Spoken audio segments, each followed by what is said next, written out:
ಬೆಳೆಸುವೆ ಸದ್ಗುರುವೇ ಶ್ರೀ ಶಿವಾನಂದ ಪುತ್ರ ಶ್ರೀ ಆತ್ಮಾನಂದ. ಪ್ರಾರ್ಥನೆ ಆಗಿದ್ದಾರೆ ಅವರು ಬಂದಿದ್ದರು. ಇನ್ನು ಇವತ್ತಿನ ವಿಷಯವಾಗಿ ಮಾತನಾಡಲಿದ್ದಾರೆ ನಮ್ಮ ಮಧ್ಯದಲ್ಲಿ ಶ್ರೀ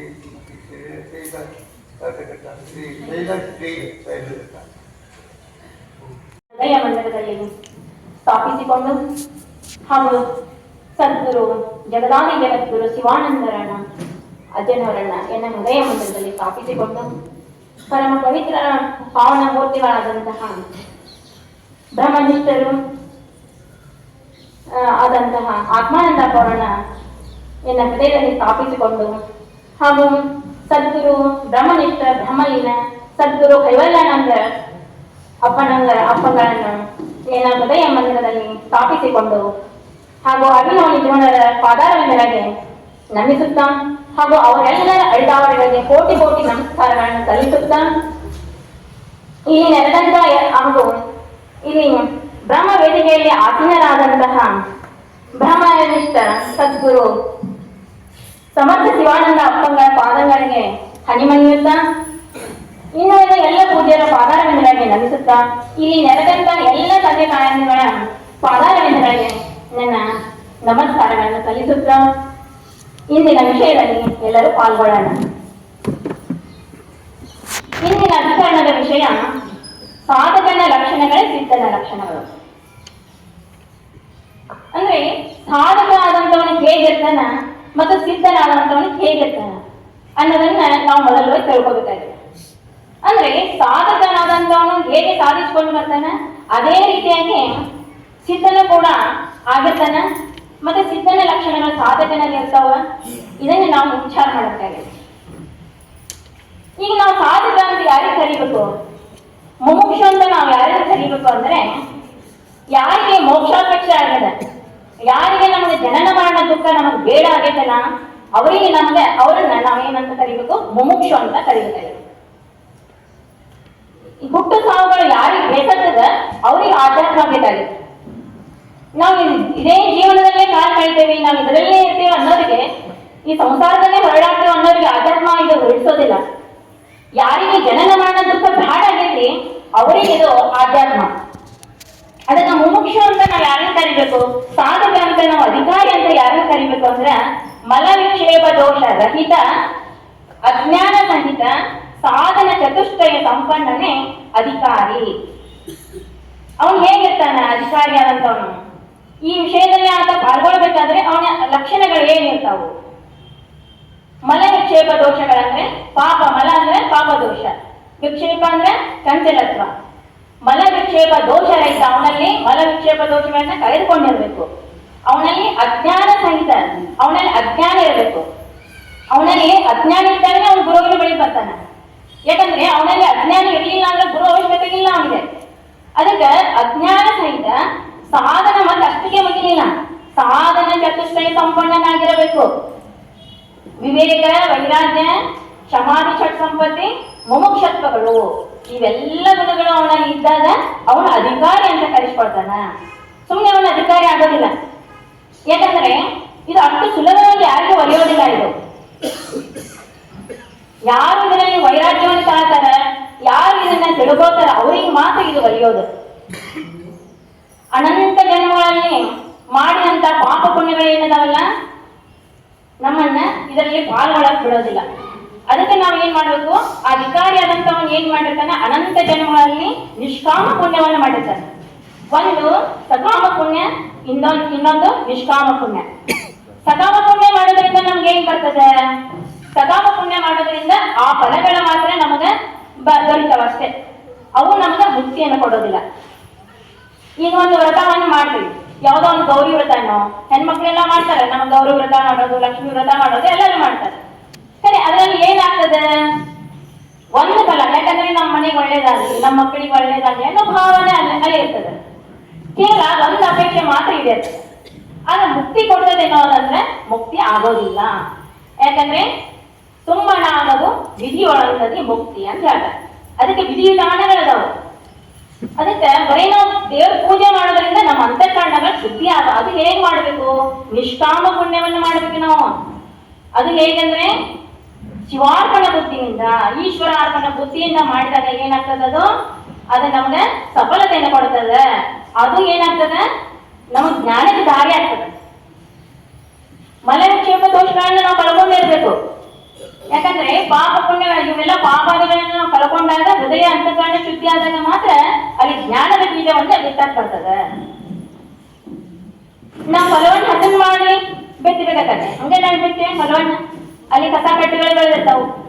ಆ ಕಸ ಕಟ್ಟೆಗಳನ್ನು ತೆಗೆದು ಸ್ವಚ್ಛ ಮಾಡಿದಾಗ ನಾವು ಹೇಗೆ ಬೀಜವನ್ನು ಬರ್ತೀವಿ, ಅದು ಹೇಗೆ ಫಲ ಕೊಡ್ತದ, ಅದೇ ರೀತಿಯಾಗಿ ನಮಗೆ ಅಂತಃಕರಣ ಅನ್ನೋ ಪಾತ್ರೆಯನ್ನು ಏನ್ ಮಾಡ್ಕೊಬೇಕದ ಸ್ವಚ್ಛ ಮಾಡ್ಕೊಳ್ಬೇಕಾಗದ. ಅದಕ್ಕೆ ಮುಮುಕ್ಷು ಆದಂತ ಏನ್ ಮಾಡಿರ್ತಾನ, ಅನಂತ ಜನ್ಮಗಳಲ್ಲಿ ಏನ್ ಮಾಡಿರ್ತಾನವ, ಪುಣ್ಯವನ್ನು ಮಾಡ್ಕೊಂಡ್ ಬಂದಿರ್ತಾನ. ಯಾಕಂದ್ರೆ ಮಾನವ ಜನ್ಮ ಬರೋದು ಬಹಳ ದುರ್ಲಭ ಇದೆ. ಇದು ಸುಲಭ ಇಲ್ಲ. ಇದು ಮಾನವ ಜನ್ಮ ಬರೋದು ಏನೋ ಪುಣ್ಯದಿಂದ ಇದು ಮಾನವ ಜನ್ಮ ನಮಗೆ ಸಿಕ್ತು. ಆದ್ರೆ ನಮ್ಮ ಮುಮುಕ್ಷತ್ವ ಬರಲಿಲ್ಲ ಅಂದ್ರೆ, ನಾವು ಮುಕ್ತಿಯನ್ನು ಹೊಂದಬೇಕೆನ್ನುವಂತ ಅಭಿಲಾಷಣೆ ನಮ್ಮಲ್ಲಿ ಹುಟ್ಟಲಿಲ್ಲ ಅಂದ್ರೆ ವ್ಯರ್ಥ ಇರ್ತದೆ. ಇನ್ನ ಮುಮುಕ್ಷತ್ವ ಏನೋ ಬಂತು, ಅಕಸ್ಮಾತ್ ನಮಗೇನೋ ಮುಮುಕ್ಷತ್ವ ಬಂತು, ನಾವು ಮುಕ್ತಿಯನ್ನು ಹೊಂದಬೇಕು ಅನ್ನೋಂತ ನಾವು ಅಪೇಕ್ಷೆ ಏನೋ ನಮ್ಮಲ್ಲಿ ಹುಟ್ಟಿತು. ಆಗ ಗುರುಗಳು ಸಿಗ್ಲಿಲ್ಲ ಅಂದ್ರೆ, ಗುರುಗಳು ಸಿಕ್ಕರು, ಶಾಸ್ತ್ರಾರ್ಥಗಳು ಸಿಗ್ಲಿಲ್ಲ ಅಂದ್ರೆ ಎಲ್ಲವೂ ವ್ಯರ್ಥ ಆಗ್ಬಿಡುತ್ತೆ. ಅದಕ್ಕೆ ಇವು ಮೂರೂ ಸಿಗೋದು ನಮ್ಗೆ ಬಹಳ ದುರ್ಲಭದ. ಗುರುಗಳು ಸಿಗೋದು, ಶಾಸ್ತ್ರಾದಿಗಳು ಸಿಗೋದು, ಆಮೇಲೆ ಮಾನವ ಜನ್ಮ ಬರೋದು. ಮಾನವ ಜನ್ಮ ಬರೋದು ದೊಡ್ಡ ದುರ್ಲಭದ. ಅದಕ್ಕೆ ನಾವು ಇರುವಾಗಲೇ ಏನ್ ಮಾಡ್ಕೋಬೇಕು, ಇದನ್ನ ಸಫಲತೆಯನ್ನು ಹೊಂದಬೇಕಾಗಿದೆ. ಇದನ್ನೇ ವ್ಯರ್ಥವಾಗಿ ಕಾಲ ಕಳೆಯದೆ ಇದನ್ನ ಉಪಯೋಗ ಮಾಡ್ಕೊಳ್ಬೇಕಾಗಿದೆ. ಅದಕ್ಕೆ ಮಣ್ಣು ಬೊಂಬೆ ಅಂತಿರುವ ತನ್ನವಾಗಿದನು ನಂಬಬೇಡವೋ ಮನುಜ ನಂಬಬೇಡವೋ ಅಂತ ಹೇಳ್ತಾರೆ. ಇದು ಏನಾಗಿದೆ, ದೃಶ್ಯನ ಕಂಡು ಹೋಗ್ಬಿಡ್ತದೆ. ಆ ಹೆಂಗ ಮಾಹಿತ ಬಂದಿರ್ತಾನಲ್ಲ, ಜಾಲಗಾರ ಆಟ ಆಡ್ಸಕ್ ಬಂದಿರ್ತಾರೆ, ಅವ್ರು ಪದಾರ್ಥಗಳನ್ನ ತೋರಿಸ್ತಾರೆ, ಆಟ ಆಡಿ ತೋರಿಸ್ತಾರೆ ನಮ್ಗೆ. ಅವೆಲ್ಲ ಹೆಂಗ ಮಾಯ ಆಗಿರ್ತಾವಲ್ಲ, ಅದೇ ರೀತಿ ಇದೇನಾಗ್ಬಿಡ್ತದ, ಒಂದು ದಿನ ಮಾಯವಾಗುವಂತದ್ದಿದೆ. ಈ ಪ್ರಪಂಚ ಏನದ, ಇದು ಸುಳ್ಳದ. ಅದು ತೋರ್ತದಲ್ಲಿ ಅಂತ ಎಲ್ಲರೂ ಕೇಳ್ತಾರೆ ನಮ್ಮ. ಆ ತೋರ್ತದಲ್ಲಿ ಸುಳ್ಳು ಅಂತ ಹೇಳ್ತೀರಿ. ಆಗ ತೋರ್ತದೆ ಅದು ಶಾಶ್ವತ ಅಲ್ಲ, ಅದು ಅಶಾಶ್ವತ ಐತಿ, ತೋರಿ ಅಡಗುವಂತದ. ಈ ಶರೀರ ಕೂಡ ಏನದ, ಷಡ್ಭಾವ ವಿಕಾರದಿಂದ ಕೂಡಿದಂತದ, ಆಮೇಲೆ ಪಂಚಭೂತಗಳಿಂದ ಕೂಡಿದಂತದ. ಇದು ಕೂಡ ಒಂದು ದಿನ ನಾಶವಾಗುವಂತದ. ಅಸ್ಥಿತೆ, ಜಾಯತೆ, ವರ್ಧತೆ, ಪರಿಣಮತೆ, ಅಪಕ್ಷೀಯತೆ, ವಿನಶ್ಯತೆ, ಕ್ಷೀಯತೆ ಅಂತ 6 ಷಟ್ ವಿಕಾರಗಳಿಂದ ಈ ಶರೀರ ಕೂಡಿಬಿಟ್ಟದ. ಇದು ಯಾವಾಗ ನಮ್ಗೆ ಬಿಟ್ಟು ಹೋಗ್ತದೆ ಅನ್ನೋದು ಗೊತ್ತಿಲ್ಲ. ಅದಕ್ಕೆ ನಾವೇನ್ ಮಾಡ್ಬೇಕು, 100 ವರ್ಷ ಬದುಕ್ತೇವೆ ಅಂತ ತಿಳ್ಕೊಂಡ ಗಳಿಸ್ಬೇಕು, ಜೀವನ ಮಾಡಬೇಕು. ಆದ್ರೆ ನಮಗೆ ಉದ್ದೇಶ ಏನಿರ್ಬೇಕು, ಕೂದಲೆಲ್ಲ ಎಡೆಯಲ್ಲೇ ನಮ್ ಸಾವದ, ಯಾವಾಗ ಬರ್ತದಿಲ್ಲ ಅನ್ನೋದು ಗೊತ್ತಿಲ್ಲ ಅನ್ಕೊಂಡು ಏನ್ ಮಾಡ್ಬೇಕು, ನಾವು ಮುಕ್ತಿ ಅಪೇಕ್ಷೆಯನ್ನು ಎಲ್ಲ ಇಟ್ಕೋಬೇಕಾಗಿದೆ. ನಮ್ಮನ್ನ ಬಂದು ಕೇಳಿದ್ರು, ನೀವು ಇದನ್ನ ಸಾಧನೆ ಮಾಡಕತ್ತೀರಲ್ಲ, ಈಗ ಮಾಡಬಾರ್ದು ಇದನ್ನ. ಈಗ ಮಾಡಿ, ಈಗ ಮಕ್ಕಳು ನೋಡ್ಕೋಬೇಕು, ಗಂಡನ್ ನೋಡ್ಕೋಬೇಕು, ಮಕ್ಕಳನ್ನ ನೋಡ್ಕೋಬೇಕು, ಸಂಸಾರ ನೋಡ್ಕೋಬೇಕು. ಈಗ ಇದನ್ನ ಮಾಡಬಾರ್ದು. ಮತ್ತೆ ಯಾವಾಗ ಮಾಡ್ಬೇಕು ಇದನ್ನ? ಮುಂದೆ 60 ವರ್ಷ ಆದ್ಮೇಲೆ ಮಾಡ್ಬೇಕು. ಅದಕ್ಕೆ 60 ವರ್ಷ 50 ವರ್ಷ ಆದ್ಮೇಲೆ ನಮ್ಮ ಕಾಲುಗಳು ಗಟ್ಟಿರ್ತಾವೇನೋ, ನಮ್ಮ ಕಿವಿಗಳು ಪಟುತ್ವ ಇರ್ತಾವೇನೋ, ಅವಾಗ ಮಾಡಕ್ ಹೋದ್ರೆ ನಮ್ಗೆ ಯಾವಾಗ ಸಾವು ಬರ್ತದೆ ಅನ್ನೋದೇ ಗೊತ್ತಿಲ್ಲ. ಅದಕ್ಕೆ ನೆರೆಗೆನ್ನೆಗೆ ತೆರೆಗಲ್ಲಗೆ ಶರೀರ ಕೂಡ ಹೋಗದ ಮುನ್ನ ಅಲ್ಲಿ ಹೋಗಿ ಅಂತ ಹೋದಾಗ ಅವಾಗ ಏನಾಗ್ತತಿ, ವೈರಾಗ್ಯ ಬರ್ತದೆ. ಅಯ್ಯೋ ಹೋಯ್ತಲ್ಲ ಅಂತ ದುಃಖ ಪಡ್ತೇವೆ. ಇದು ನಿಜವಾದ ವೈರಾಗ್ಯ ಅಲ್ಲ. ಅದಕ್ಕೆ ಇದು ನಿಜವಾದ ವೈರಾಗ್ಯ ಅಲ್ಲ. ಇವೆಲ್ಲ ಏನದಾವು, ನಮ್ಮ ಶರೀರ ಚಕ್ರಾರ್ಥವಾಗಿ ಬಂದಾವ. ಈ ಹೆಂಡತಿ ಮಕ್ಕಳು ಬಂಧು ಬಳಗ ಎಲ್ಲ ಏನದಾವ, ಇವು ಶರೀರ ಚಕ್ರಾರ್ಥವಾಗಿ ಬಂದಂತವು. ಅದಕ್ಕೆ ನಾವೇನ್ ಮಾಡ್ಬೇಕ, ಇವೆಲ್ಲ ಒಂದಿನ ಕೈ ಬಿಟ್ಟು ಹೋಗೋದ ಅಂತ ತಿಳ್ಕೊಂಡು ಅವರ ಮೇಲಿನ ಮೋಹವನ್ನು ಬಿಟ್ಟ ನಾವು ವೈರಾಗ್ಯವನ್ನು ಕಾಣಬೇಕಾಗಿದೆ. ಅದಕ್ಕೆ 3 ವೈರಾಗ್ಯಗಳನ್ನ ಹೇಳ್ತಾರೆ: ಪ್ರಸೂತಿ ವೈರಾಗ್ಯ, ಸ್ಮಶಾನ ವೈರಾಗ್ಯ, ಪುರಾಣ ವೈರಾಗ್ಯ. ಈಗ ನಾವು ಪುರಾಣ ಅಂತ ಕೇಳಕ್ ಹೋಗ್ತೇವೆ. ಈಗ ನಾವೇನೋ ಆಧ್ಯಾತ್ಮ ಕೇಳಕ್ ಬಂದೀವಿ ಒಂದಿನ ಹೋಗಿ, ಅವಾಗ ಏನಾಗ್ತದೆ ನಮ್ಮಲ್ಲಿ, ಅಯ್ಯೋ ಇಷ್ಟೇ ಅದೆಲ್ಲ ಜೀವನ, ಇಷ್ಟೇ ಇದು ಮಾಡೋದು, ಏನೈತಿ ಇದ್ರಲ್ಲಿ ಅಂತ ನಾವು ವಿಚಾರ ಮಾಡ್ತೇವೆ. ಆದಿಕ್ಷದವ್ರು ಕೇಳ್ತಾ ಇದು ಪುರಾಣ ವೈರಾಗ್ಯ. ಇದು ನಿಜವಾದ ವೈರಾಗ್ಯ ಅಲ್ಲ, ಅವಾಗ ವೈರಾಗ್ಯ. ಇದು ಕ್ಷಣಿಕ ವೈರಾಗ್ಯ ಅಂತ ಹೇಳ್ಕೊಟ್ಟು. ಇನ್ನ ಪ್ರಸೂತಿ ವೈರಾಗ್ಯ, ಸ್ತ್ರೀಯರಿಗೆ ಪ್ರಸೂತಿ ಸಮಯದೊಳಗ ಅವಾಗ ಈ ಜೀವನಾನೇ ಬೇಡ ಅನಿಸ್ಬಿಡುವಷ್ಟು ದುಃಖ ಆಗ್ತದೆ. ಅವಾಗ ಏನಾಗ್ತದ, ಅಯ್ಯೋ ಬೇಡವೇ ಬೇಡ ಈ ಜೀವನ ಅಂತ ಅವಾಗ ಹೆಣ್ಮಕ್ಳು ಇದನ್ನ ಮಾಡ್ತಾರೆ. ಇದು ನಿಜವಾದ ವೈರಾಗ್ಯ ಅಲ್ಲ. ಇನ್ನ ಸ್ಮಶಾನ ವೈರಾಗ್ಯ, ಯಾರಾದ್ರೂ ತೀರ್ಕೊಂಡಾಗ ನಾವು ಸ್ಮಶಾನವರೆಗೂ ಹೋಗ್ತೇವೆ. ಅಯ್ಯೋ ಇಷ್ಟ ನೋಡು ಜೀವನ ಹೋಗ್ಬಿಡ್ತು, ಇಷ್ಟೇ ಅಲ್ಲ ನಾವು ಒಂದ್ ದಿವಸ ಹೋಗೋದಿದೆ ಅಲ್ಲ, ಇಷ್ಟೇ ಈ ಜೀವನ ಅಂತ ತಿಳ್ಕೊಂಡು ನಾವೇನ್ ಮಾಡ್ಬಿಡ್ತೇವೆ, ಅವಾಗ ವೈರಾಗ್ಯವನ್ನು ತಾಳ್ತೇವೆ. ಇದು ನಿಜವಾದ ವೈರಾಗ್ಯ ಅಲ್ಲ. ನಮಗೆ ದೋಷ ದರ್ಶನ ಆಗಬೇಕಾಗಿದೆ. ವಿಷಯಾದಿಯಲ್ಲಿ ಸುಖ ಇಲ್ಲ ಅನ್ನುವಂಥದ್ದು ದೋಷ ದರ್ಶನ ನಮಗೆ ಕಂಡಾಗ ನಿಜವಾದ ವೈರಾಗ್ಯ ನಮಗೆ ಬರ್ತದೆ. ಯಾಕಂದ್ರೆ ಇವು ಕ್ಷಣಿಕದಾವು, ಇವು ಎಲ್ಲಿದ್ರು ನಮ್ಮನ್ನ ಬಿಟ್ಟು ಹೋಗೋದವ. ಅದಕ್ಕೆ ಈಗ ಸ್ವರ್ಗಾದಿ ಲೋಕಗಳನ್ನ ನಾವು ಬಯಸ್ತೇವೆ, ಅವಾಗಲೂ ನಮ್ಗೆ ಶಾಶ್ವತದವನು, ಅವು ಕೂಡ ಶಾಶ್ವತವಲ್ಲ. ಏಕೆಂದ್ರೆ ನಾವು ಅನಂತ ಪುಣ್ಯಗಳನ್ನು ಮಾಡಿ, ಯಾಕಂದ್ರೆ ಸಕಾಮ ಪುಣ್ಯಗಳನ್ನು ಮಾಡಿ ನಾವು ಯಜ್ಞ ಹೋಮ ಹವನ ಎಲ್ಲವನ್ನು ಮಾಡ್ತೇವೆ. ಅದರಿಂದ ನಾವೇನ್ ಮಾಡ್ತೇವೆ, ಸ್ವರ್ಗ ಲೋಕಾದಿಗಳನ್ನು ಬಯಸ್ತೇವೆ. ಅವು ಕೂಡ ಶಾಶ್ವತವಲ್ಲ. ಯಾಕಂದ್ರೆ ಕ್ಷೀಣೆ ಪುಣ್ಯ ಮೃತ್ಯು ಲೋಕ ವಿಶಂತಿ, ಅವು ಕೂಡ ಶಾಶ್ವತವಲ್ಲ. ಯಾಕಂದ್ರೆ ನಮ್ಮ ಪುಣ್ಯ ತೀರೋ ಮಠ ನಮ್ಮನ್ನ ಇಟ್ಕೋತಾರೆ, ನಮ್ಮ ಪುಣ್ಯ ತೀರಿದ ಮೇಲೆ ಮತ್ತೆ ನಮ್ಮನ್ನ ತಳ್ಳಿಬಿಡ್ತಾರೆ. ಹೆಂಗೆ ನಾವು ಏನಾದ್ರೂ ಒಂದು ಹೋಟೆಲ್ ಹೋಗ್ತೇವೆ, ಎಲ್ಲಾದ್ರೂ ಒಂದು ಲಾಭ ಏನಾದ್ರು ಮಾಡ್ಕೊಂಡಿರ್ತೇವೆ ಅಲ್ಲೇ, ಅವಾಗ ಮಾಡ್ಕೊಂಡಾಗ ನಾವು ದುಡ್ಡು ಕೊಟ್ಟು ಇರ್ತೇವೆ ಅಲ್ವ ಒಂದಿನ. ಅವಾಗ ನಮ್ ದುಡ್ಡು ತೀರ್ತು ಅಂದ್ರೆ ಏನ್ ಮಾಡ್ಬಿಡ್ತಾರೆ ಅವರು, ಆಯ್ತು ನಾಟಿ ಅಂತ ನಮ್ಗೆ ಹೊರಗೆ ಬರ್ತಾರೆ. ಅಲ್ಲ ನಮ್ಗೆ ಇನ್ನೊಂದು ಆಸೆ, ಇನ್ನೊಂದು ಗಳಿಗೆ ನಮ್ ಕೆಲಸ ಇದೆ ಅಂದ್ರೂ ಕೂಡ ಅವ್ರು ನಮ್ಮನೆ ಬಿಡೋದಿಲ್ಲ. ಹಾಗೆ ಸ್ವರ್ಗಾದಿ ಲೋಕಗಳು ಕೂಡ ಏನದವು, ಅವು ಕೂಡ ಶಾಶ್ವತವಲ್ಲ, ಅವು ನಮಗ ಮುಕ್ತಿ ಕೊಡುವಂತವಲ್ಲ. ಅದಕ್ಕೆ ಕ್ಷೀಣೆ ಪುಣ್ಯ ಮೃತ್ಯು ಲೋಕ ವಿಶಂತಿ, ಅವು ಕೂಡ ಶಾಶ್ವತ ಅಲ್ಲ ಅನ್ನುವಂಥದ ನಮಗೆ ತಿಳಿಬೇಕಾಗಿದೆ. ಅದಕ್ಕೆ ನಾವು ಏನ್ ಮಾಡ್ಬೇಕು, ನಿಷ್ಕಾಮ ಪುಣ್ಯವನ್ನ ಮಾಡ್ಬೇಕು. ನಿಷ್ಕಾಮ ಪುಣ್ಯವನ್ನ ಮಾಡಿದಾಗ ಏನಾಗ್ತದೆ, ಅಲ್ಲಿ ಅಂತಃಕರಣ ಶುದ್ಧ ಆಗ್ತದೆ. ಆಮೇಲೆ ಅಲ್ಲಿ ಜ್ಞಾನವನ್ನು ಬಿಟ್ಟಾಗ್ತದೆ. ಇಷ್ಟಕ್ಕೆ ಮುಗಿಲಿಲ್ಲ, ಮೋಕ್ಷಾಪೇಕ್ಷೆ ಬರಬೇಕು. ಇದೇ ಜನ್ಮದಲ್ಲಿ ನಾನು ಮೋಕ್ಷವನ್ನು ಹೊಂದೇ ತಿರ್ತೀನಿ ಅಂತ ಉತ್ಕಟವಾದಂತ ತೀವ್ರವಾದಂತ ಇಚ್ಛೆ ನಮ್ಗೆ ಬರಬೇಕಾಗಿದೆ. ಅವಾಗ ಏನ್ ಮಾಡ್ಬೇಕು, ಸದ್ಗುರುವಿಗೆ ಶರಣಾಗತರಾಗಬೇಕು. ಆ ಸದ್ಗುರು ಅಂದ್ರೆ ಹೇಗಿರ್ತಾನ, ಸದ್ಗುರು ಹೆಂಗ್ ಹುಡುಕ್ಬೇಕು ನಾವು, ಅವನ ಲಕ್ಷಣಗಳೇನು. ಈಗ ನಾವು ಸಿದ್ಧ ಅಂತಂದಿರಿ, ಸಿದ್ಧನಾದಂತ ಪುರುಷ ಹೇಗಿರ್ತಾನ, ಬ್ರಹ್ಮಜ್ಞಾನಿ ಹೇಗಿರ್ತಾನ ಅನ್ನೋ ವಿಚಾರ ನಮ್ಗೆ ಗೊತ್ತಿರ್ಬೇಕು. ಆ ವಿಹಿತ ಗುರುವನ್ನೇ ನಾವು ಆಯ್ಕೆ ಮಾಡಬೇಕು. ಕರುಣಾದತ್ತನೆ, ಶಾಸ್ತ್ರ ಪರಿಣತೆ, ನಿರಾಸೆ, ಸೌಂದರ್ಯತೆ, ಸುಮುಖತ್ವ, ಸುಜ್ಞಾನಗಳೆಲ್ಲವನ್ನೇ ಸೇವೆ ಗುರು ಒಪ್ಪು ಅಂತ ಹೇಳಿ. ಇವೆಲ್ಲ ಗುಣಗಳು ಆ ಜ್ಞಾನಿಯಲ್ಲಿರಬೇಕು. ಕೇವಲ ನಾವು ಜ್ಞಾನಿ ಅಂತೇವೆ, ಜ್ಞಾನಿ ಲಕ್ಷಣನೇ ನಮ್ಗೆ ಗೊತ್ತಿರಲಿಲ್ಲ ಅಂದ್ರೆ ಗುರುವನ್ನು ಹುಡುಕಕ್ ನಮ್ಗೆ ಬರೋದಿಲ್ಲ. ಅದಕ್ಕೆ ಎಲ್ಲರೂ ಕೆಲವರು ಹೇಳ್ತಾರೆ, ಈ ಯಾರಿಗೆ ಗುರು ಅಂತೀವಿ, ನಾವು ಇಂಥ ಲಕ್ಷಣಗಳಿದ್ದವ್ರಿಗೆ ಇಂಥವ್ರಿಗೆ ನಾವು ಬ್ರಹ್ಮಜ್ಞಾನಿ ಗುರುಗಳು ಅಂತ ಕರಿತೇವೆ. ನಮ್ಮಂಗ ತಿಂತಾರಪ್ಪ ಅವರು, ನಮ್ಮಂಗ ಅಂತಾರ, ಅವ್ರು ಹೆಂಗ್ ಜ್ಞಾನಿ ಆಗ್ತಾರ, ಅವ್ ಮನೆಯಲ್ಲೇ ಇರ್ತಾರ, ಅವ್ರಿಗೆ ಹೆಂಗ್ ಗುರು ಅಂತೀವಿ. ಅದಕ್ಕೆ ನಾವ್ ಏನನ್ನು ತಿಳ್ಕೋಬೇಕು, ಆ ಗುರುವಿನ ಲಕ್ಷಣಗಳನ್ನ ಹೇಗೆ ತಿಳ್ಕೋಬೇಕು ಅಂದ್ರೆ ಅವನ ವಿಹಿತ ಗುರು, ಸದ್ಗುರು ಅಂತ ಹೇಳ್ತಾರ. ಅವ್ರು ಹೇಗಿರ್ತಾರಪ್ಪ, ಅವ್ರ ಲಕ್ಷಣಗಳು ಹೇಗಿರ್ತಾವ ಅಂದ್ರೆ, ಮನೆಯೊಳಗಿದ್ರು ಅವ್ರು ಸಂಸಾರದಲ್ಲಿದ್ರು ಕೂಡ ಸಂಸಾರ ಅವನಲ್ಲಿರೋದಿಲ್ಲ, ಪ್ರಪಂಚದಲ್ಲಿದ್ರು ಪ್ರಪಂಚ ಅವನಲ್ಲಿಲ್ಲ. ಮತ್ ಹೇಗಿರ್ತಾನ, ಕಮಲ ಪತ್ರ ಕೆಸರಲ್ಲೇ ಇರ್ತದ, ಆದ್ರೂ ಕೂಡ ಕೆಸರು ಅದಕ್ಕೆ ಅಂಟಿಕೊಂಡಿಲ್ಲ. ಕಮಲ ಪತ್ರಕ್ಕೆ ಕೆಸರು ಹೇಗೆ ಅಂಟಿಕೊಂಡಿಲ್ವೋ ಹಾಗೆ ಕುಂಬಾರ ಕೆಸರಿನಲ್ಲೇ ಇರ್ತದೆ, ಅದಕ್ಕೆ ಹೇಗೆ ಅಂಟಿಸ್ಕೊಳ್ಳೋದಿಲ್ಲ, ಕೆಸರನ್ನ ಹೆಂಗ ಅಂಟಿಸ್ಕೊಳ್ಳೋದಿಲ್ಲ, ಅದೇ ರೀತಿಯಾಗಿ ಬ್ರಹ್ಮಜ್ಞಾನಿ ಇರುತ್ತಾನೆ, ಸಂಸಾರದಲ್ಲಿದ್ರು ಕೂಡ ಸಂಸಾರ ಅವನಲ್ಲಿಲ್ಲ.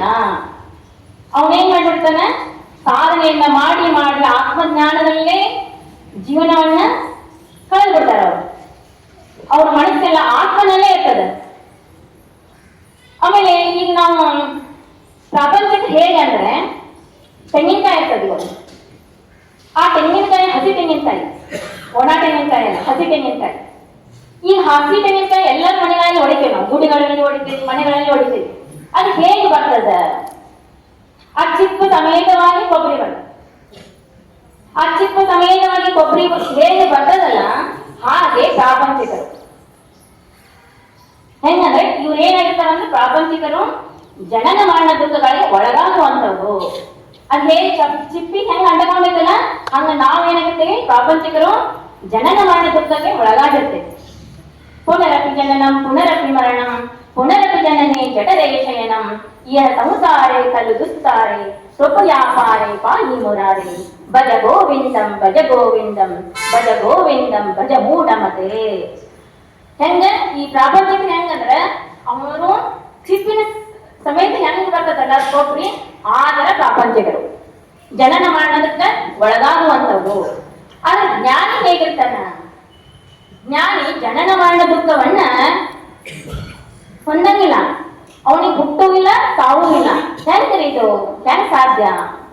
ಅವನು ಗಿಟಕ ಕೊಬ್ಬರಿ ನೋಡ್ರಿ ನೀವು, ಆ ಕೊಬ್ಬರಿ ಏನಾಗಿರ್ತೈತಿ ಒಳಗೆ ಕೊಬ್ಬರಿ ಆಗಿರ್ತದ, ಅದು ಅಳಗಾಟ ಇರ್ತದೆ, ಅದು ಚಿಪ್ಪಿನಿಂದ ಬೇರ್ಪಟ್ಟಿರ್ತದೆ. ಹಂಗ ಜ್ಞಾನಿ ಇರ್ತಾನೆ. ಯಾಕಂದ್ರೆ ಅವನು ಅಂಟುಕೊಂಡಿಲ್ಲ, ಈ ಸಂಸಾರಕ್ಕೆ ಅಂಟುಕೊಂಡಿಲ್ಲ. ನಮ್ಮ ನೋಡೋರ ದೃಷ್ಟಿ ಏನಂತದ, ಅವನು ಸಂಸಾರಿಕ, ಅವನಿಗೆ ಮಕ್ಕಳು ಮರಿ ಅದಾರ, ನಮಗೆ ತಿಂತಾರ, ನಮಗೆ ಉಡ್ತಾರ, ಬಟ್ಟೆ ಹಾಕೊಂಡಾರ, ಅವ್ರಿಗೆ ಏನ್ ಜ್ಞಾನಿ ಆಗ್ತಾರ ಅಂತ ನಮಗ ಅನಿಸ್ತದೆ. ಆದ್ರೆ ಅವ್ರು ಏನಾಗಿರ್ತಾರ ಅಂದ್ರೆ ಈ ಸಂಸಾರ ದುಃಖವನ್ನ ಒಳಗೊಂಡಿರ್ತಾರೆ. ಅವರು ನನಗಾಗಿಲ್ಲ ಅಂತ ತಿಳ್ಕೊಂಡಿರ್ತಾರೆ. ಅದಕ್ಕೆ 3 ಸಂಚಿತ, ಪ್ರಾರಬ್ಧ, ಆಗಾಮಿ ಅಂತ 3 ಅದಾವ. ಸಂಚಿತ ಅಂದ್ರೆ ಏನು? ಅನಂತ ಜನ್ಮಗಳಲ್ಲಿ ಮಾಡಿಕೊಂಡಂತಹ ಪಾಪಗಳ ರಾಶಿ ಏನದಲ್ಲ ಅದು ಸಂಚಿತ. ಇನ್ನ ಪ್ರಾರಬ್ಧ, ಈಗ ಏನ್ ನಡೆಸ್ತಾ ಇದ್ದೇವಲ್ಲ ಆಶೆಯನ್ನೇ ಬಿಟ್ಟು ಬಿಡಬೇಕು. ಅದಕ್ಕೆ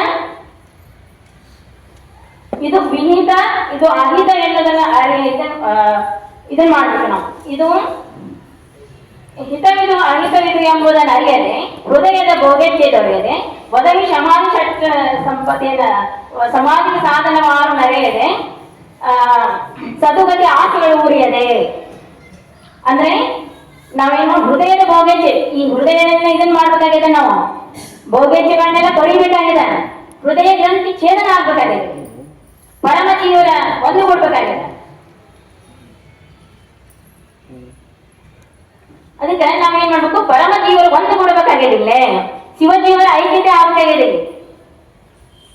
ಅಲ್ಲಿವರೆಗೂ ನಮಗ ಮುಕ್ತಿ ಆಗೋದಿಲ್ಲ. ಅದಕ್ಕೆ ಹೇಳಿದ್ರು ವಿಧಿಯೊಳಂದದಿ ಆಗೋದಿಲ್ಲ, ವಿಧಿ ಇಲ್ಲದೆ ಆಗೋದಿಲ್ಲ. ಅದಕ್ಕೆ ಸಾಧಕನಾದಂತವನ ಇವು ಎಲ್ಲ ಲಕ್ಷಣಗಳನ್ನ ಹೊಂದಿರಬೇಕಾಗುತ್ತದ, ಆಮೇಲೆ ಅವನ ಸಿದ್ಧ ಆಗ್ತಾನ. ಅದಕ್ಕೆ ಸಾಧಕನ ಲಕ್ಷಣಗಳೇ ಸಿದ್ಧನ ಲಕ್ಷಣಗಳು ಅಂತ ಹೇಳ್ತಾರೆ. ಅದಕ್ಕೆ ಈಗ ನನ್ನ ಮಾತುಗಳನ್ನು ಮುಗಿಸ್ತೇನೆ. ತಮಗೆಲ್ಲರಿಗೂ ಶರಣ.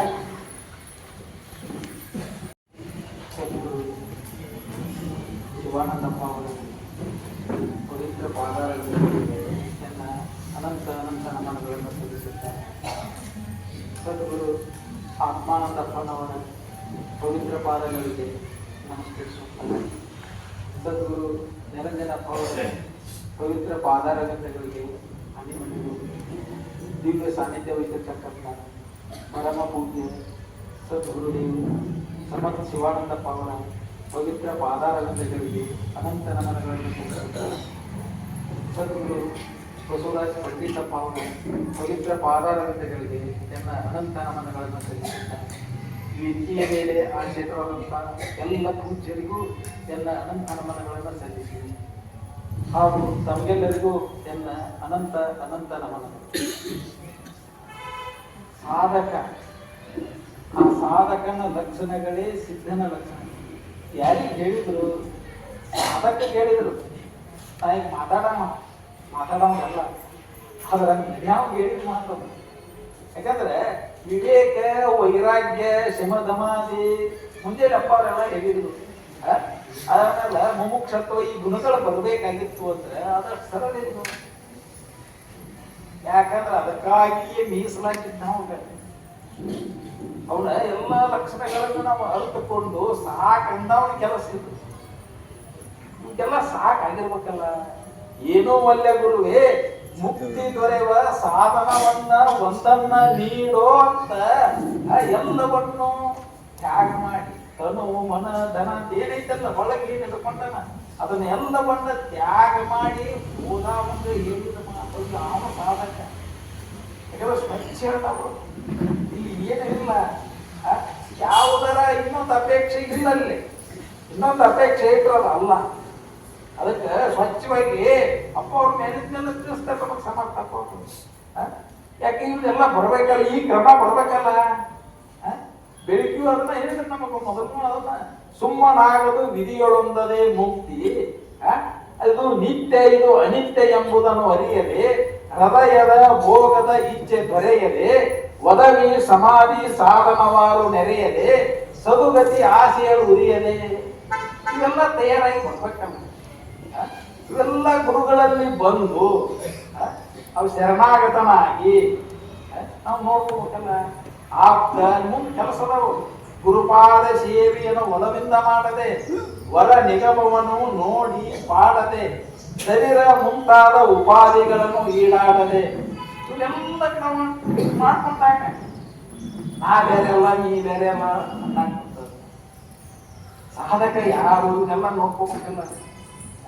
ಮೊದಲನೇ ಕೈ ಶರೀರದ ಭಾವವನ್ನ ಬಿಡಾಕ ಬರುವಂತ, ದೇಹ ನಾನು ಅಂತಕ್ಕಂಥ ಭಾವ ಯಾಕೆ ಹೋಗ್ಬಂದು, ಶರೀರ ನಾನು ನಂದು ಅಂತಕ್ಕಂಥ ಭಾವವನ್ನ ಹಿಡ್ಕೊಂಡ್ತೇನೆ. ಮತ್ತೆ ಇದ್ರ ಮೇಲಿನ ಮೋಹವನ್ನು ಬಿಡುದೇ ಆಗುವಾಗ ಇದು ನಾನು ಅಂತ ಗುಂಡೆ ಬಂತು. ಸಾಧಕ ಸಿದ್ಧ ಹೆಂಗದಾನು ಕೇಳ್ತೇವೆ, ಹೇಳಾಕ ಬಂತು ಇರಾಕ ಆ ಸಿದ್ಧನ ಲಕ್ಷಣಗಳನ್ನ, ಆ ಸ್ಥಿತ ಪ್ರಜ್ಞನ ಲಕ್ಷಣಗಳನ್ನ ಶಿವಾನಂದಪ್ಪ ಅವರು, ಆತ್ಮಾನಂದಪ್ಪ ಅವರು, ನಿರಂಜನಪ್ಪ ಅವರು, ನಿರಂಜನಪ್ಪ ಅವರು ಆರಾಧ ಸಮಾಧಿ ಸ್ಥಿತಿ ಒಳಗೆ ಉಳ್ತಕ್ಕಂತ ಸ್ಥಿತಿ ದೇಹ ಭಾವವನ್ನ ತೆಗೆದು ಹಾಕಿ. ಯಾಕಂದ್ರೆ ಅಂಜನಾಥ ಸರ್ ಮನೆಗೆ ಅನ್ನಾರು ಆತು ಅಲ್ಲಿ ನಾಗವರಿಂದ ಬಂದಾಗ ಸಾವಕನವ್ರು ತೋರ್ಸ್ಯಾರ, ಇನ್ನೂ ಗುಳಿಗೆ ತಗೊಂಡಿಲ್ಲ. ಅನ್ನಾರು ಸಾವಕನ ಮನೆಗೆ ಹೋಗ್ಯಾರ ಉಪ್ಪಿಟ್ಟು ತಿಂದ್ರಂತ, ಇವ್ರು ಅಂಜನಾಥ ಸರ್ ಮನೆಗೆ ಹೋಗ್ಯಾರ ಉಪ್ಪಿಟ್ಟು ತಿಂದ್ರಂತ, ಇನ್ನೂ ಗುಳಿಗೆನ ತಗೊಂಡಿಲ್ಲ. ಅವ್ರಿಗೆ ದೇಹ ಭಾವನೆ ಇರ್ತಿರ್ಲಿಲ್ಲ. ಅಲ್ಲಿ ಹೋಗಿದ್ರೆ ಅವ್ರು ಯಾವಾಗ್ಲೂ ಆರಾಮ ಹಾಕೋಣಮ್ಮ, ಇನ್ನು ಗುಳಿಗೆನ ತಗೊಂಡಿಲ್ಲ. ಯಾಕಂದ್ರೆ ಅವ್ರು ಯಾವಾಗ್ಲೂ ಇರುವನ್ನೇ ಕುರಿತು ಅವರ ಲಕ್ಷಿಸ್ತಿತ್ತು. ದೇಹ ಭಾವ ಎಲ್ಲಿನಿತ್ತು ಅವ್ರಿಗೆ ಗೊತ್ತೇ ಇಲ್ಲದು. ಆ ದೇಹ ನಾನು ಅಂತಕ್ಕಂಥದ್ದನ್ನ ಅವ್ರು ಯಾವಾಗ್ಲೂ ತೆಗೆದು ಹಾಕ್ಯಾರ. ದೇಹ ಭಾವವ ನಡಿಗೆ ದುಃಖದ ಕೇಳು. ಆ ಮನಸ್ಸನ್ನ ಯಾವಾಗ ಕೊಂದು ಬಿಟ್ಟಾರ, ಅವ್ರು ತೆಗೆದು ಹಾಕಿಬಿಟ್ಟಾರ. ಅಲ್ಲೇ ಒಳಗಿರ್ತಕ್ಕಂಥದ್ದನ್ನ ಅವಾಗಿಲ್ಲ ಅಂದಿಂದ ಅದು ಇಲ್ಲ ಇದ್ದಾಗ ಇದಕ್ಕೆ ನನಗೆ ಸಂಬಂಧ ಇಲ್ಲ ಅಂತ ತೆಗೆದು ಹಾಕಿದಾಗ ಅವಾಗ ಆ ಸ್ಥಿತಿ ಹೊಂದಿ ಸಾಧಕ ಹೆಂಗದಾನೋ ಏನಾಗೈತಿ, ನಾವು ನಾಲ್ಕು ಮಾತು ಕಲಿತು ಮಾತಾಡಕ್ ಕಲ್ಕೊಳಕತ್ತೀವ್ರಿ. ಮಾತು ಕಲ್ಕೊಂಡ ಮಾತಾಡಕತ್ತೇವೆ. ನಾ ಏನದನಿ, ನನ್ನ ಅಂತಃಕರಣದೊಳಗ ನನ್ನ ಮನಸ್ಸಿನೊಳಗೆ ಏನದ ನನಗ ನಾ ತಿಳಿ ಹೇಳಕತ್ತೇನೋ, ನನ್ನನ್ನ ನಾ ಕಂಟ್ರೋಲ್ ಮಾಡಕತ್ತೇನೋ ಇಲ್ಲೋ. ನನ್ನ ಮನಸ್ಸು ಆ ಹರಿದಾಡ್ತಕ್ಕಂತ ಮನಸ್ಸಿಗೆ ತಿಳುವಳಿಕೆಯನ್ನ ಹೇಳಿ ನನ್ನ ಅಂಡರ್ನ್ಯಾಗ ಅದಕ್ಕ ಮೇಲ್ ಮನಸ್ಸಿನಿಂದ ಕೆಳ ಮನಸ್ಸಿಗೆ ಅದಕ್ಕೆ ತಿಳುವಳಿಕೆ ಬುದ್ಧಿಯನ್ನು ಹೇಳಕತ್ತೇನಿಲ್ಲೋ. ನನಗೆ ನಾನೇ ನೋಡ್ಕೊಳ್ಳುತ್ತದು ತತ್ವಜ್ಞಾನ ಅಂತಂದ್ರೆ ಅದನ್ನ ತಾನೇ ತನ್ನಳು ತನ್ನ ನಿಜವ ನೋಡಲು ಯಾವಾಗ ತನ್ನನ್ನ ತಾನು ನೋಡ್ಕೊಂತ ಹೋಗ್ತಾನ ಎಲ್ಲವೂ ಅಂತಃಕರಣ ಪರಿಪಕ್ವ ಆಗತಿ. ಅವಾಗ ಅಂತಃಕರಣ ಪರಿಪಕ್ವ ಆಗದ ವಿನಃ ಎಷ್ಟು ಜನ್ಮ ಎತ್ತಿ ಬಂದ್ರು ನಮ್ಮನ್ನ ನಾವು ನೋಡ್ಕೊಳಕ್ ಸಾಧ್ಯ ಇಲ್ಲ. ಅದಕ್ಕೆ ಇದನ್ನ ಏನನ್ನು ಹೊರಗೆ ಏನು ಮಾಡಕ್ ಹೋಗ್ಬೇಡ. ಗುರುಗಳ ಸನ್ನಿಧಾನದಲ್ಲಿ ಇದ್ದು ಪೂರ್ಣ ಸ್ಥಿತಿ ಹೊಂದುವವರೆಗೂ ಗುರು ಸಾನ್ನಿಧ್ಯವನ್ನ ಬಿಟ್ಟು ಹೋದ್ರೆ ಎಂತವರಿಗಾದರೂ ಈ ತ್ರಿಜಗದೋಳು ಗುರು ಸಾನ್ನಿಧ್ಯವಿಲ್ಲದೆ ಮೂರು ಲೋಕಗಳು ಎಂತವರಿಗಾದರೂ ದೊರಕೊಳ್ಳಲು ಆ ಮುಕ್ತಿ ಸ್ಥಿತಿ ಯಾರಿಗೆ ಸಿಗಕ್ಕೆ ಸಾಧ್ಯ ಇಲ್ಲ. ಯಾಕೆ ಅದಕ್ಕೆ ಗುರು ಒಂದು ಕರುಣೆ ಬೇಕು. ಅವೆಲ್ಲ ಗುರುಗಳ ಲಕ್ಷಣಗಳನ್ನ ನಾವು ಕೇಳ್ಕೊಂತ ಬಂದಾರಲ್ಲ, ಅವನ್ನೆಲ್ಲ ನಾವು ವಿಚಾರ ಮಾಡ್ಬೇಕಾಕೈತ್ರಿ. ವಿಚಾರವನ್ನ ಮಾಡಿ ಒಳಗ ಅಳವಡಿಸ್ಕೊಂಡಾಗ ಹಂಗ ನಾವು ಏನು ಅವನ್ನೆಲ್ಲ ಹೇಳಿದ್ರೆ ಯಾರು? ಜೀವನ್ ನೀನೇ ಪರಬ್ರಹ್ಮನ ಸ್ಥಿತಿಯದಿ, ನೀನೇ ಪರಿಪೂರ್ಣ ಅರುವರಿ, ಅರುವು ನೀನೆಂದು ಸದ್ಗುರು ಪೇರಿ ತಿಳಿಯುವವನೇ ಜಾಣರ ದೇವ. ಅವರು ಗುರುಗಳು ಹೇಳಿದ್ರು. ಅದೇ ರೀತಿ ಯಾವ ತಿಳ್ಕೊಂಡ ಆವ ಸಾಧಕಕ್ಕನ, ಅವ ಪಾರಕ್ಕನ. ಗುರುಗಳು ಹೇಳಿದ ಯಾವ ಎತ್ತರದ ಮಟ್ಟದಲ್ಲಿ ಯಾವ ಸ್ಥಿತಿಯಲ್ಲಿ ನಿಂತು ಹೇಳಕತ್ತಾರಲ್ಲ, ನಾನು ಆ ಸ್ಥಿತಿಯೊಳಗೆ ಹೋಗಿ ನಿಂತ ಆ ಮಟ್ಟಕ್ಕೆ ಹೋಗಿ ಅವನ ಅರ್ಥಕೋಬೇಕು.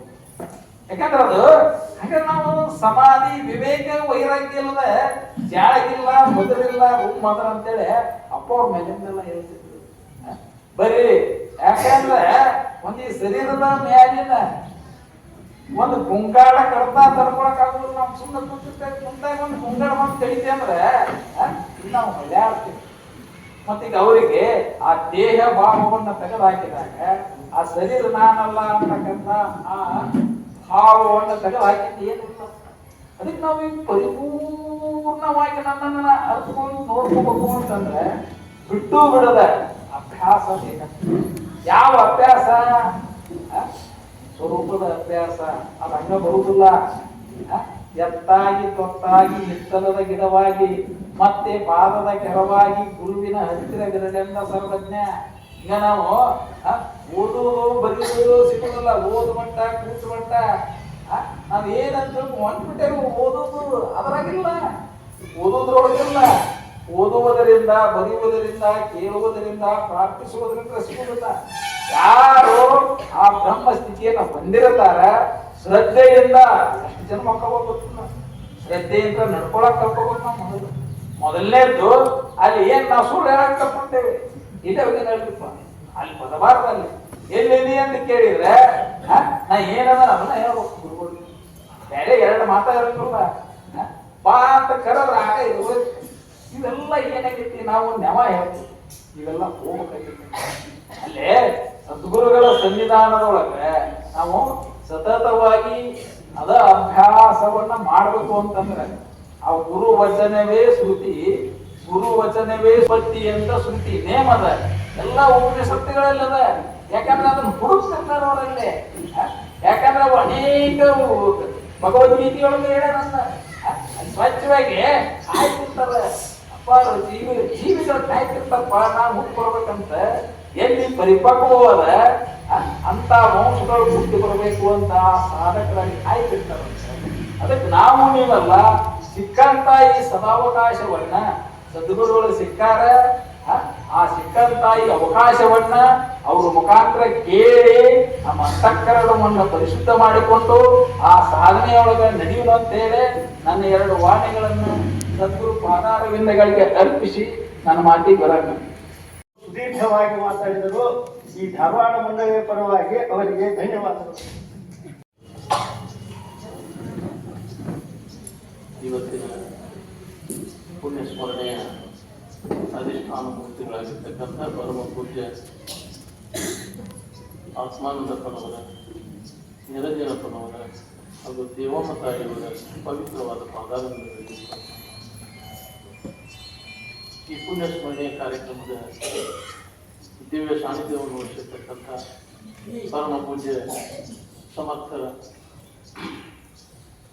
ಶಿವಾನಂದ ಅಪ್ಪಾಜಿಯವರ ಪವಿತ್ರವಾದ ಪಾದಾರವಿಂದಗಳಿಗೂ ಅನಂತ ವಂದನೆಗಳನ್ನು ಸಲ್ಲಿಸುತ್ತಾ ತತ್ಸ್ವರೂಪಿಗಳಾದಂಥ ಪರಮ ಪೂಜ್ಯ ಬಸವರಾಜ ಪಂಡಿತಪ್ಪ ಅವರ ಪವಿತ್ರವಾದ ಪಾದಾರವಿಂದಗಳಿಗೂ ಅನಂತ ವಂದನೆಗಳನ್ನು ಸಲ್ಲಿಸುತ್ತಾರೆ. ಇಲ್ಲಿಯವರೆಗೆ ಇವತ್ತಿನ ವಿಷಯದ ಬಗ್ಗೆ ಮಾತನಾಡಿದಂಥ ಎಲ್ಲ ಪುಣ್ಯರಿಗೂ, ಈ ಪುಣ್ಯ ಸ್ಮರಣೆ ಕಾರ್ಯಕ್ರಮಕ್ಕೆ ಆಗಮಿಸಿದಂಥ ಎಲ್ಲ ಪುಣ್ಯಾತ್ಮರ ಅಂತರಾತ್ಮಕವಾದಂಥ ವಂದನೆಗಳನ್ನು ಸಲ್ಲಿಸುತ್ತಾರೆ. ಇವತ್ತಿನ ವಿಷಯ 7 ವಿಷಯಗಳಿಗೆ ಸಾಧಕನ, ಸಾಧನ, ಸಿದ್ಧನ ಲಕ್ಷಣ. ಸಾಧಕ ಏನು ಸಾಧಿಸ್ತಿರ್ತಾನ, ಅವನು ಸಾಧನ ಮಾಡಿ ಸಿದ್ಧ ಆಗಿರ್ತಾನ. ಸಾಧಕನ ಸಾಧನೆ ಏನಿರ್ತೈತಿ, ಅನ್ಯ ಭಾವನೆಗಳನ್ನ ಬಿಟ್ಟು ತನ್ನ ಭಾವನೆಯನ್ನು ಹೊಂದುವುದು. ಅವನು ಸಾಧನದೊಳಗಿರ್ತಾನ. ಅದರ ಸಿದ್ಧವ ಅದರ ಭಾವದೊಳಗೆ ತನ್ನ ಭಾವದೊಳಗೆ ಇರ್ತಾನ. ಸಾಧಕನ ಸಾಧನ ಸಿದ್ಧನ ಲಕ್ಷಣ.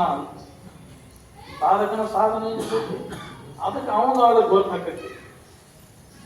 ಅದಕ್ಕೆ ಜ್ಞಾನಿನ ಬಲ, ಸಾಧಕನ ತುಡುಗನ ಹೆಜ್ಜೆ ತುಡುಗನ ಬಲ ಅನ್ನೋಂಗೆ ಜ್ಞಾನಿ ಸ್ಥಿತಿ ಜ್ಞಾನಿಗೆ ಗೊತ್ತಿಲ್ಲ. ಸಾಧಕನ ಅದರ ಸಾಧನದಾಗ ತೊಡಗಿ ನಿಜವಾದ ಸಾಧಕರೇ ಸಿಗುವುದು ಜಡ ಐತಿ.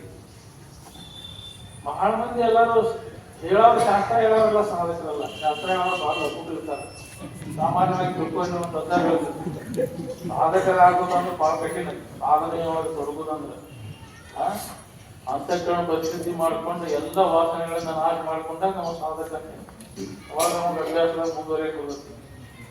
ನಮ್ಮ ಸದಾಯಿಕ ಮುಂದಿನ ಬಲಾದಿ ಸಂಸ್ಕಾರವೇ ಮುಂಬರುವುದರಿಂದ ಆಗದು ವರ ವಿವೇಕಿಗೆ ಮುಗಿದು ಎಲ್ಲ ಹೇಳ್ತಾನ, ಕೇಳ್ತಾನ, ಎಲ್ಲ ವಿವೇಕ ಎಲ್ಲ ಬಿಚ್ಚಿಡ್ತಾನ.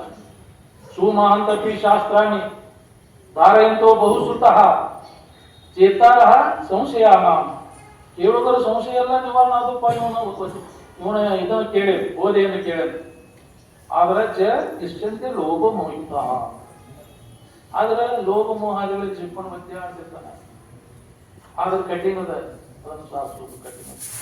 ಹಂಗಂತ ಹೇಳಿ ಒಬ್ಬ ಕೋಟಿಗಳಲ್ಲಿ ಒಬ್ಬ ಸಾಧಕ.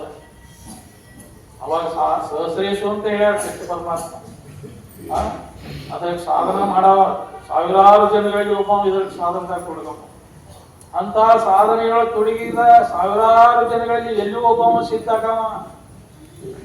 ಮನುಷ್ಯಾನಾಂ ಸಹಸ್ರೇಶು ಕಶ್ಚಿತ್ ದದತಿ ಸಿದ್ಧೈ ಯತತಾಮಪಿ ಸಿದ್ಧಾನಾಂ ಕಶ್ಚಿನ್ ಮಾಮಿತಿ ತತ್ವತಃ ಅಂತ ಕೃಷ್ಣ ಪರಮಾತ್ಮ ಸಾವಿರಾರು ವರ್ಷಗಳ ಹಿಂದೆ ಅದನ್ನ ವ್ಯಕ್ತ ಮಾಡ್ಯಾನ ಭಗವದ್ಗೀತೆ ಒಳಗ.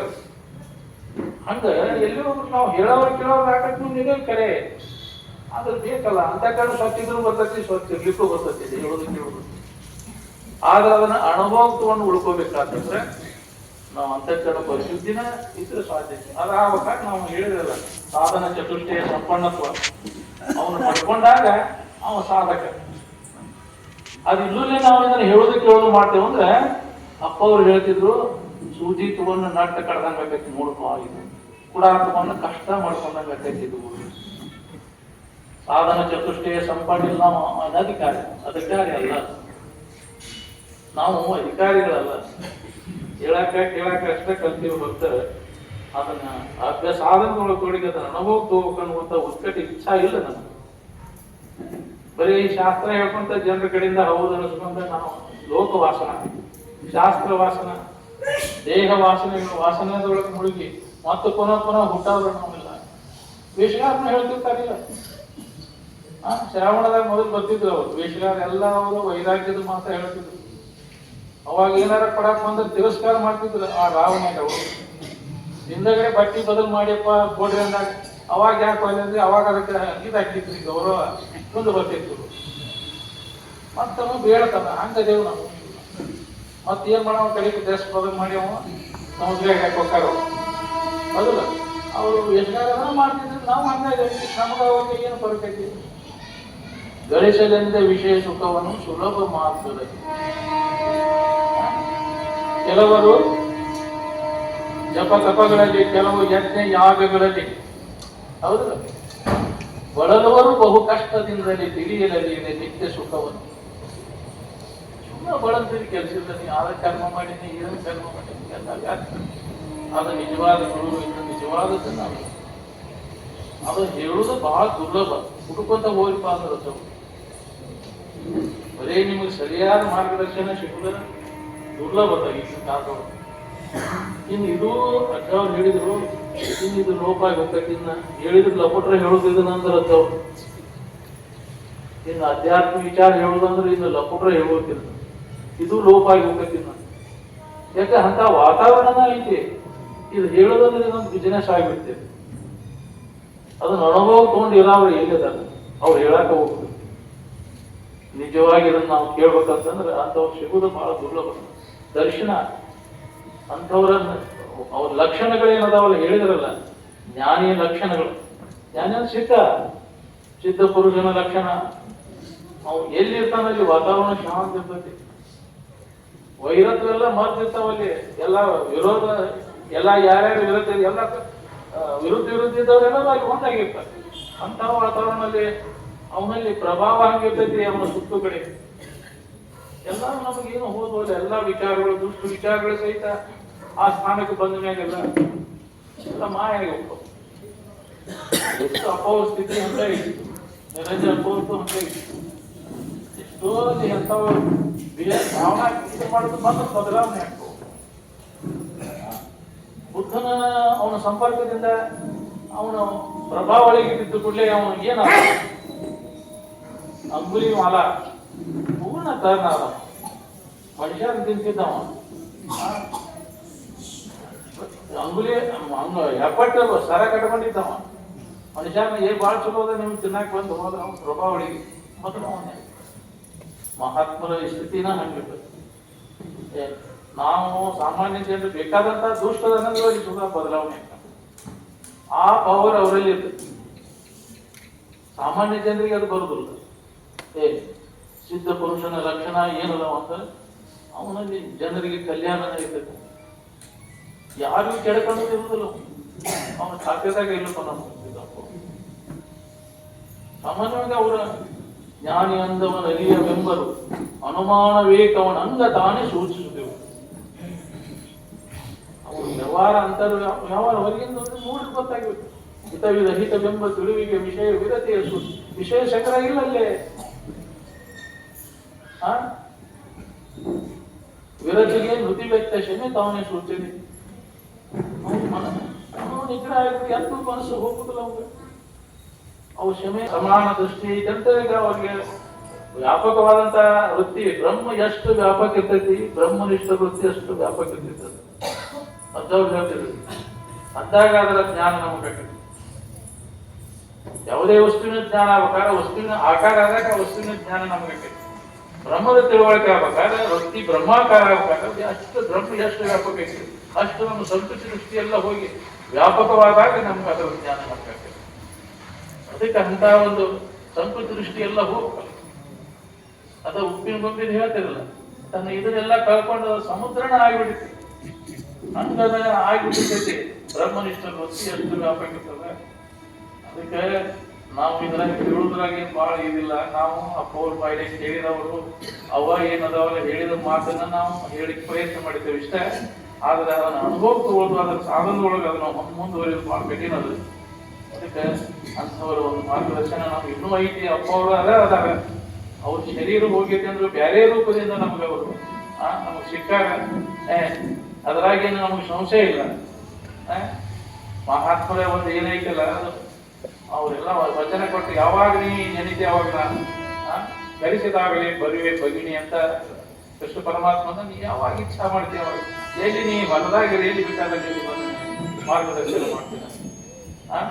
ಅಭಯ ಕೊಟ್ಟನು ನಿನ್ನ ರಕ್ಷಣಾ ನಾನು ಮಾಡ್ತೇನೆ.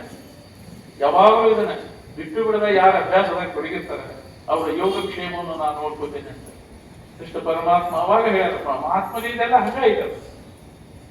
ಅನನ್ಯ ಚಿಂತೆಯಂತೋ ಮಾಂ ಯೇ ಜನಃ ಪರ್ಯುಪಾಸತೆ ತೇಷಾಂ ನಿತ್ಯಾಭಿಯುಕ್ತಾನಾಂ ಯೋಗಕ್ಷೇಮಂ ವಹಾಮ್ಯಹಂ. ಯಾರು ಅನನ್ಯ ಅಂದ್ರೆ ಇದು ಅರ್ಥ ಏನೈತಿಲ್ಲ, ಬೇರೆ ಅನ್ಯವಾಗಿ ಅಲ್ಲ, ಬಿಟ್ಟು ಬಿಡದ ಅಲ್ಲ, ಬಿಟ್ಟು ಬಿಡೋದು ನಾನಾ ಅದಾದೇನೆ ಅನ್ಯ ಭಾವತಾದ ಅದ ನಾನಿದ್ದೇನೆ, ನಾನಾ ಆತ್ಮಾನಂದ ಸ್ವರೂಪದೀನಿ, ಶಿವಾನಂದ ಸ್ವರೂಪದ ನಾನೇನಂತ ತಿಳ್ಕೊಂಡೆ ಯಾರು ಬಿಟ್ಟು ಬಿಡದ ಇದರ ಅಭ್ಯಾಸವಾಗಿ ತೊಡಗಿರ್ತಾರೆ ಅವರ ಯೋಗಕ್ಷೇಮವನ್ನು ನಾನು ನೋಡ್ತೇನೆ. ಯಾರ ಅಭ್ಯಾಸ ತೊಡಗ್ತೀರಿ ಗಟ್ಟಿಯಾಗಿದೆ ಅಂದ್ರೆ ಎಷ್ಟು ಮಂದಿ ತಯಾರಾಕಿರಿ ಅದ್ರ ಜವಾಬ್ದಾರಿ ನಾವು ಏನ್ ಉಣ್ತೀರಿ ತಿನ್ರಿ ಏನ್ ಬೇಕಾದ್ ಮಾಡ್ರಿ. ಒದಗಿಸಲಿಲ್ಲ ಅಂದ್ರೆ ನಾಲ್ಗೆ ಕೆತ್ತಂಗಳಕ್ಕೆ ಹೋಗಿದ್ದೇನೆ ಅಂದ್ರೆ ಏನ್ ಬೇಕಾದ್ ನೀವು ಮಾಡಿದ್ರಿ ಇದ್ರ ಅಭ್ಯಾಸ ಹಾಕೋರು. ಅನನ್ಯ ಚಿಂತನ ಆತ್ಮ ಅದ ನಾನು ನೀನ ಶಿವಾನಂದ ಜ್ಞಾನ ನೀನ ಆತ್ಮಾನಂದ ಆಯ್ತು ಅದ ಭಾವಗಳು ಉಳ್ಕೊಳ್ಳುವಂತ ಪ್ರಯತ್ನ ಮಾಡೋದು ಅವನ ಸಾಧಕ. ಅದಕ್ಕೆ ಆ ಸಾಧಕ ಆ ಸ್ಥಿತಿಯನ್ನು ಹೊಂದುದು ಬಹಳ ಕಠಿಣ. ಅವನ ಸಿದ್ಧಾತ್ಮಕ ಅದ ತಾನಾಗಿ ಉಳಿತಾನ, ಆ ಆತ್ಮಭಾವನ ತಾನಾಗಿ ಉಳಿತಾನ, ಭಾವರಹಿತ ಆಗಿ ಉಳಿದಿರ್ತಾನ. ನೀವು ಆನಂದದ ಭಾವದೊಳಗೆ ಇರ್ತಾನೆ, ಅವ ಭಾವರಹಿತ ಆಗಿ ಉಳಿತಾನೆ. ಸಿದ್ಧನ ಲಕ್ಷಣನ ಅಷ್ಟೇ ಅದನ್ನು ನಾವು ಪಡಿಬೇಕಾಗೈತಿ. ಅಪ್ಪವ್ರ ಮುಖಾಂತರ ಬಂದಾರ, ಪಂಡಿತ ಅಪ್ಪವ್ರು ಬಂದಾರ, ಇವತ್ತ ಅವ್ರ ಮುಖಾಂತರ ಮತ್ತು ಶಿವಾನಂದ ಅಪ್ಪವ್ರ ಮುಖಾಂತರ ನಾವು ನಿಮ್ಮೆಲ್ಲ ಕೇಳಿ ನಮ್ಮ ಜನ್ಮವನ್ನು ಸಾರ್ಥಕ ಮಾಡ್ಕೊಂಡಂತೀರಿ. ನನಗೆ ಇಲ್ಲಿವರೆಗೆ ಮಾತನಾಡಲಿಕ್ಕೆ ಅವಕಾಶ ಕೊಟ್ಟಂತ ಈ ಧಾರವಾಡ ಶಾಖದ ಸದ್ಭಕ್ತ ಮಂಡಳಿಗೆ ನಾನು ವಂದನೆಗಳನ್ನು ತಿಳಿಸಿ ನನ್ನ ಮಾತುಗಳನ್ನು ಎಲ್ಲ ಅನುಮಾನವಂತ ಅವರೆಲ್ಲರಿಗೂ ಮತ್ತು ಇಲ್ಲಿ ಬಂದು ಸೇರಿದಂಥ ತಮಗೆಲ್ಲರಿಗೂ ಅನಂತ ಪ್ರಣಾಮ. ಸಾಧಕನ ಸಿದ್ಧನ ಅನುಸರಿಸಿದಾಗ ಸಾಧಕ ಸಿದ್ಧ ಸಾಧ್ಯ. ಸಿದ್ಧ ಊರು ಮುಟ್ಟು ಊರಾಗ ವಿಶ್ರಾಮ ಮಾಡ್ತಿರ್ತಾನ. ಸಾಧಕ ಆ ಊರ ಮಾರ್ಗವನ್ನು ನಡ್ಕೊಂಡು ಹೋಗ್ತಾನೆ. ಅಂದಾಗ ಆ ಊರು ಮುಟ್ಟಕ್ಕೆ ಸಾಧ್ಯ ಇಷ್ಟೇ. ಅವನ ಅನುಕರಣೆ ಮಾಡಿಕೊಂಡು ಹೋದಾಗ ಅವನ ಲಕ್ಷಣಗಳನ್ನ ಅನುಕರಣೆ ಮಾಡ್ಕೊಂಡು ಹೋಗಿ ನಿನ್ನಲ್ಲಿ ಅಂತ ಲಕ್ಷಣಗಳನ್ನ ಗುಣಲಕ್ಷಣಗಳನ್ನ ತಗೊಂಡಾಗ ನೀನು ಸಿದ್ಧ ಸಾಧ್ಯ.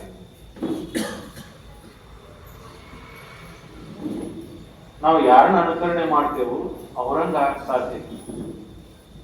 ಜಗತ್ತಿನೊಳಗೆ ನೋಡ್ತೀವಿ, ಸಿರಿ ಸಂಪತ್ತು ಗಳಿಸಬೇಕಂತೇಳಿ ಅವರನ್ನು ಸಾಧಕರನ್ನ ಇಟ್ಕೊಂಡು ಅವ್ರ ಬೆನ್ನ ತೂಗುವಾಗ ಮತ್ತೊಂದು ಅಂದ್ರ ಏನು ಸಾಧನ ಮಾಡಬೇಕಂತರ್ತದೆ ಅದಕ್ಕೊಂದು ಗುರಿ. ಆ ಗುರಿಗೆ ಬೆನ್ನು ಹತ್ತಬೇಕಂದ್ರ ಆ ಗುರಿಯನ್ನು ಮುಟ್ಟಿದಂತವನ್ನ ನೆನಪಿಸ್ಕೊಂಡು, ಇದು ಲೌಕಿಕ ವಿಚಾರದಾಗ ಅದ, ಪರಮಾತ್ಮದೊಳಗೂ ಅದ.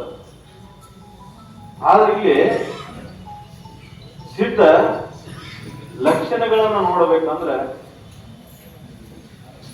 ಯಾವ ಲಕ್ಷಣಗಳನ್ನು ನೋಡ್ತೀರಿ? ದೈಹಿಕ ಲಕ್ಷಣಗಳನ್ನ, ಹೊರಗೆ ತೋರತಂತ ಲಕ್ಷಣಗಳನ್ನ, ಅವನ ನಿಜ ಸ್ವರೂಪವನ್ನು, ಅವನು ಯಾವ ನಿಜ ಸ್ವರೂಪದ ಲಕ್ಷಣಗಳನ್ನು ನೋಡಿದ್ರೆ ಅವನು ಮುಟ್ಟಕ್ಕೆ ಸಾಧ್ಯ ಇಲ್ಲ. ಅವ್ರ ವೇಷಭೂಷಣ, ಆಕಾರ, ಏನ್ ಉಡ್ತಾರ, ಏನ್ ಉಡ್ತಾರ, ಏನ್ ಕೊಡ್ತಾರ, ಇದು ನೋಡ್ಕೊಂತ ಹೋದ್ರೆ ಆಗುದು. ಪ್ರಾರಬ್ಧಕ್ಕನುಸಾರವಾಗಿ ಏನೇನೋ ಬರ್ತಾವು, ಏನೇನೋ ಹೋಗ್ತಿರ್ತಾವ ಜೀವನದೊಳಗೆ. ಅದಕ್ಕೆ ನಾವು ಲಕ್ಷಣಗಳನ್ನ ನೋಡ್ಕೊಂತ ಹೋದಾಗ ಶಿಕ್ಷಣ ಲಕ್ಷಣಗಳಂದ್ರೆ ಏನಪ್ಪ? ದೇಹದ ಲಕ್ಷಣಗಳಲ್ಲ,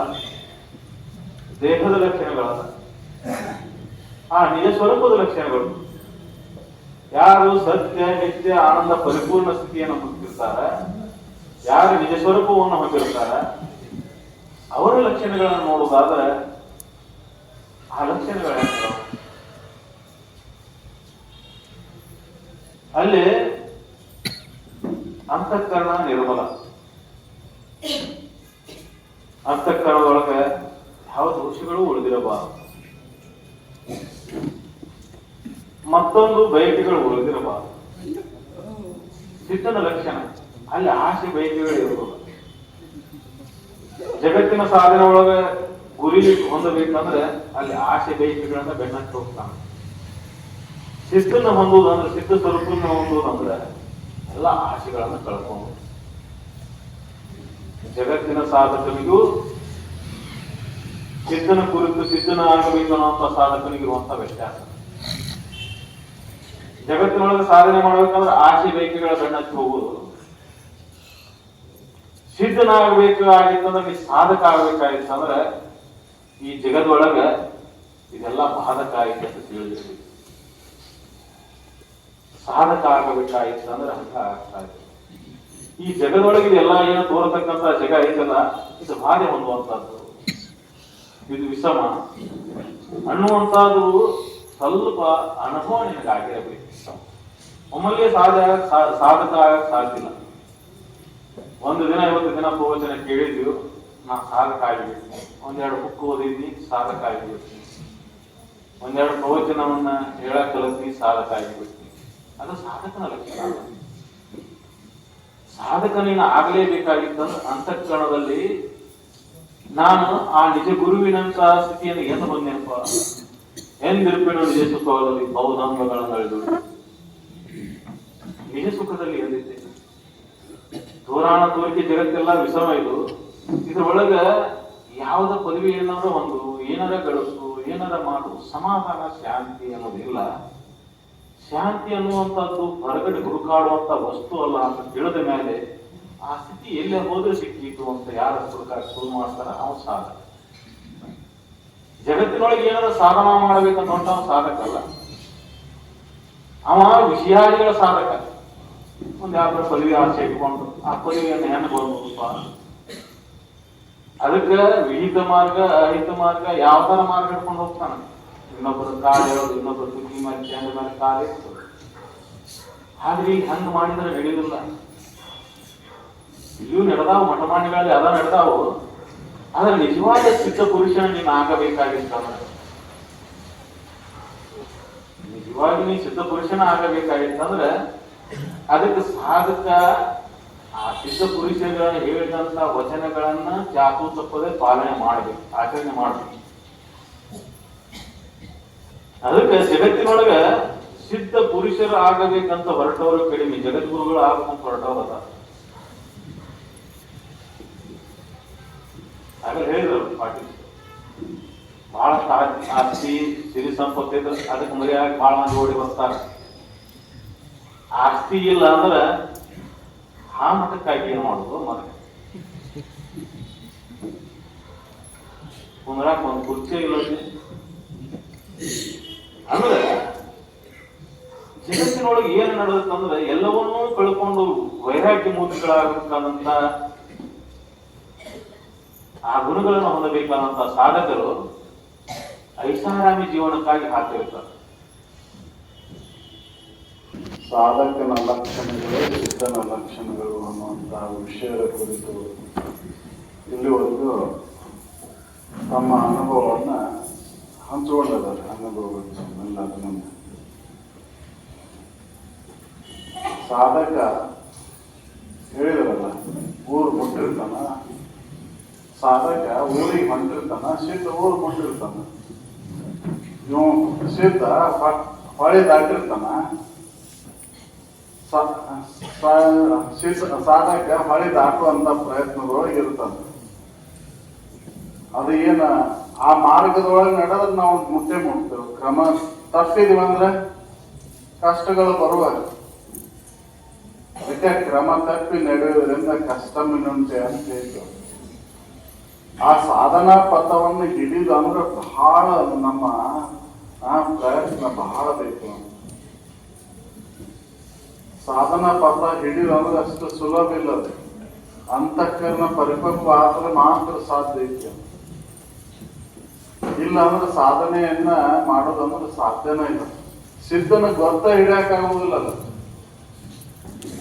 ಅದಕ್ಕೆ ನಾ ಹೇಳ್ತಿರ್ತೇನೆ, ಮೀನದ ಹೆಜ್ಜೆಯನ್ನ ಮೀನನ ಬಲದು ಅಂತ. ಸಾಧಕ ಸಿದ್ಧ ಯಾರು ಅಂತ ಗೊತ್ತ ಹಿಡಿಲಿಕ್ಕೆ ಬರ್ತೈತಿ. ಹೊರತಾಗಿ ಸಾಮಾನ್ಯರಿಗೆ ಅವರು ಸಿದ್ಧನ ಗೊತ್ತ ಹಚ್ಚೆ ಕೊಡೋದಿಲ್ಲ. ನಾ ಸಿದ್ಧದೇನೆ ಅಂತ ತೋರಿಸ್ಲಿಕ್ಕೆ ಹೋಗೋದೇ ಇಲ್ಲ. ನಾ ಸಾವುಕಾರ ಅದೇನೆ ಅಂತ ಹೇಳ್ಕೊಂತ ಅಡ್ಡಾಡ್ತಾನ. ನನ್ನ ಮನ್ಯಾಗ ಅಷ್ಟು ಬಂಗಾರ ಐತಿ, ಇಷ್ಟು ಬಂಗಾರ ಐತಿ, ನನ್ನ ಮನ್ಯಾಗ ಒಂದ್ರ ವೈಡೂರ್ಯಗಳದಾವು, ನನ್ನ ಶ್ರೀಮಂತಗಿರಿ ಅಷ್ಟೈತಿ ಅಂತ ಹೇಳ್ಲಿಕ್ಕೆ ಹೋಗ್ತಾನ, ತೋರಿಸ್ತಾನ ಇಲ್ಲ. ಅದ ಅವನ್ ಕಂಡು ಹಿಡಿಬೇಕಂದ್ರೆ ಅವನ್ ಕೂಡ ಒಟ್ನಾಟ ಮಾಡಿದಾಗ ಗೊತ್ತಾಗತ್ತ. ಅವನ್ ಕೂಡ ಒಟ್ನಾಟ ಮಾಡ್ಲಿಲ್ಲ ಅಂದ್ರೆ ಗೊತ್ತಾಗುದಿಲ್ಲ. ರೋಡ್ಗಳು ಹಾಕೊಂಡ್ ಅಡ್ಡಾಡೋವರೆಗೂ ನಾವು ಶ್ರೀಮಂತ ಅನ್ಲಿಕ್ಕೆ ಬರ್ತೈತೇನು? ಅವ್ನು ಶ್ರೀಮಂತ ಅಂತ ಕಣ್ಣು ಹಾಕ್ತೀವಿ ಅಂದ್ರೆ ದುಃಖವನ್ನ ಅನುಭವಿಸ್ಬೇಕಾಗತ್ತ. ಅದಕ್ಕೆ ಯಾರಲ್ಲಿ ನಿರಪೇಕ್ಷತೆ ಇತ್ತು, ನಿರ್ಭಯ ಇತ್ತು, ನಿರಭಿಮಾನ ಇತ್ತು, ಅವನ ಸಾಧಕ, ಅವನ ಸಿದ್ಧ. ನಿರಪೇಕ್ಷೆ ಇರ್ಬೇಕು. ಸಿದ್ಧನಲ್ಲಿ ಯಾವ ಅಪೇಕ್ಷೆನೂ ಇಲ್ಲ. ಸಾಧಕನಲ್ಲಿ ಅಪೇಕ್ಷೆ ಐತಿ. ಯಾವ ಅಪೇಕ್ಷೆ ಐತಿ? ಎಂದ ಆ ಸ್ಥಿತಿಯನ್ನು ಮುಟ್ಟಿಲ್ಲ ಅನ್ನುವಂತ ಅಪೇಕ್ಷೆ ಐತಿ. ವಿಷಯದ ಅಪೇಕ್ಷೆ ಅಲ್ಲ ಅದು. ಎಂದಿದ್ದೇನೆ ಆ ಸ್ಥಿತಿಯನ್ನು ಮುಟ್ಟಿ ನಾನು ಎಂದಿದ್ದೇನೆ ಅನ್ನುವಂತ ಅಪೇಕ್ಷೆ ಒಂದೈತೆ ಅಲ್ಲಿ. ಅವ ಜಡಭಾವದಿಂದ ನೋಡಾಕತ್ತಿಲ್ಲವ. ಸಿದ್ಧ ಅವ ಹೆಂಗದನ ಅನ್ನೋದನ್ನ ಅವ ಆಂತರಿಕ ದೃಷ್ಟಿಯಿಂದ ನೋಡಲಿಕ್ಕತ್ತಿನ. ಆ ಸ್ಥಿತಿಯನ್ನು ನಾನು ಎಂದು ಮುಟ್ಟೇನೆ ಅನ್ನುವಂತ ಒಂದು ಉತ್ಕಟವಾದಂತ ಇಚ್ಛೆ ಇವನಲ್ಲಿ ಇರ್ತೈತಿ. ಸಿದ್ಧನಲ್ಲಿ ನಿರಭಿಮಾನ ಇರ್ತೈತಿ. ಅವಂಗ ಏನು ಇಲ್ಲ. ಅವನಿಗೆ ಏನು ಹೊಗಳಿಕೆ ತೆಗಳಿಕೆ ಎಲ್ಲವೂ ಸಮಾನ. ಅವನು ಯಾವ ಅಭಿಮಾನಕ್ಕೂ ಒಳಗಾಗಿರುವುದಿಲ್ಲ. ದೇಹದ ಅಭಿಮಾನ ಅವನಲ್ಲಿ ಒಂದು ಎರಡು ಕಾರಣಷ್ಟು ಇಲ್ಲ. ಸಿದ್ಧನಿಗೆ ದೇಹದ ಅಭಿಮಾನನೂ ಕೂಡ ಏನು ಹೇಗಿಲ್ಲವೋ ಹಾಗೆ ಸಾಧಕನಿಗೂ ಕೂಡ ದೇಹ ಇದ್ರೂ ಇರ್ಲಿ ಹೋದ್ರೂ ಹೋಗ್ಲಿ ನಾನು ಆ ಸ್ಥಿತಿಯನ್ನು ಮುಟ್ಟೆ ಇರ್ಬೇಕು ಅನ್ನುವಂತ ಉತ್ಕಟ ಇಚ್ಛೆ ಇರ್ತೈತಿ. ಇದು ಬಂದದ್ದು ಎದಕ್ಕೆ? ಆ ಸ್ಥಿತಿಯನ್ನು ಮುಟ್ಟೆ ತಿರ್ಬೇಕು ಅನ್ನೋಂತ ಉತ್ಕಟ ಇಚ್ಛೆ ಅವನಲ್ಲಿ ಇರ್ತದೆ. ಮತ್ತೆ ಭಯ. ಸಿದ್ಧನಿಗೆ ಯಾವ ಭಯನೂ ಇಲ್ಲ. ಮುಟ್ಟಿ ಬಿಟ್ಟಾನ. ಇವನಿಗೂ ಕೂಡ ದೇಹದ ಭಯ ಇಲ್ಲ, ಇವ್ಗೆ ಯಾವ ಭಯ ಇಲ್ಲ. ಯಾಕಂದ್ರೆ ಅವನ್ ಕಾಪಾಡ್ತಾನ ನಮಗೆ. ಏನಾದ್ರೂ ಆಗ್ಲಿ ಅವನ್ ದಯ ಒಂದಿದ್ರು ಸಾಕಪ್ಪ ನನಗೆ, ಬೇರೆ ಏನೂ ಬೇಕಾಗಿಲ್ಲ. ಹೋದ್ರ ಹೋಗ್ಲಿಲ್ಲ ಇದು ಶರೀರ ಹೋದ್ರು ಹೋಗ್ಲಿ, ಇದೀತರದ ಏನ್ ಮಾಡೋದು ಅನ್ನುವಂತ ಒಂದು ಉತ್ಕಟ ಇಚ್ಛೆ ಉಳ್ಳವನಾಗಿರ್ತಾನ. ಈ ಉತ್ಕಟ ಇಚ್ಛೆ ಬರುದಂದ್ರ ಬಹಳ ಕಠಿಣ ಇದೆ. ಅದಕ್ಕೆ ಅವ್ರು ನಿಂತ್ಕೊಂಡ್ರೆ ಜ್ಞಾನ ಪ್ರತಿಪಾದನ ಕಾಲದೊಳಗೆ ಎರಡನೇ ಪದ್ಯವನ್ನ ಇವತ್ತು ಮುಂಜಾನೆ ಮಾತಾಡ ಓದಿದವರು.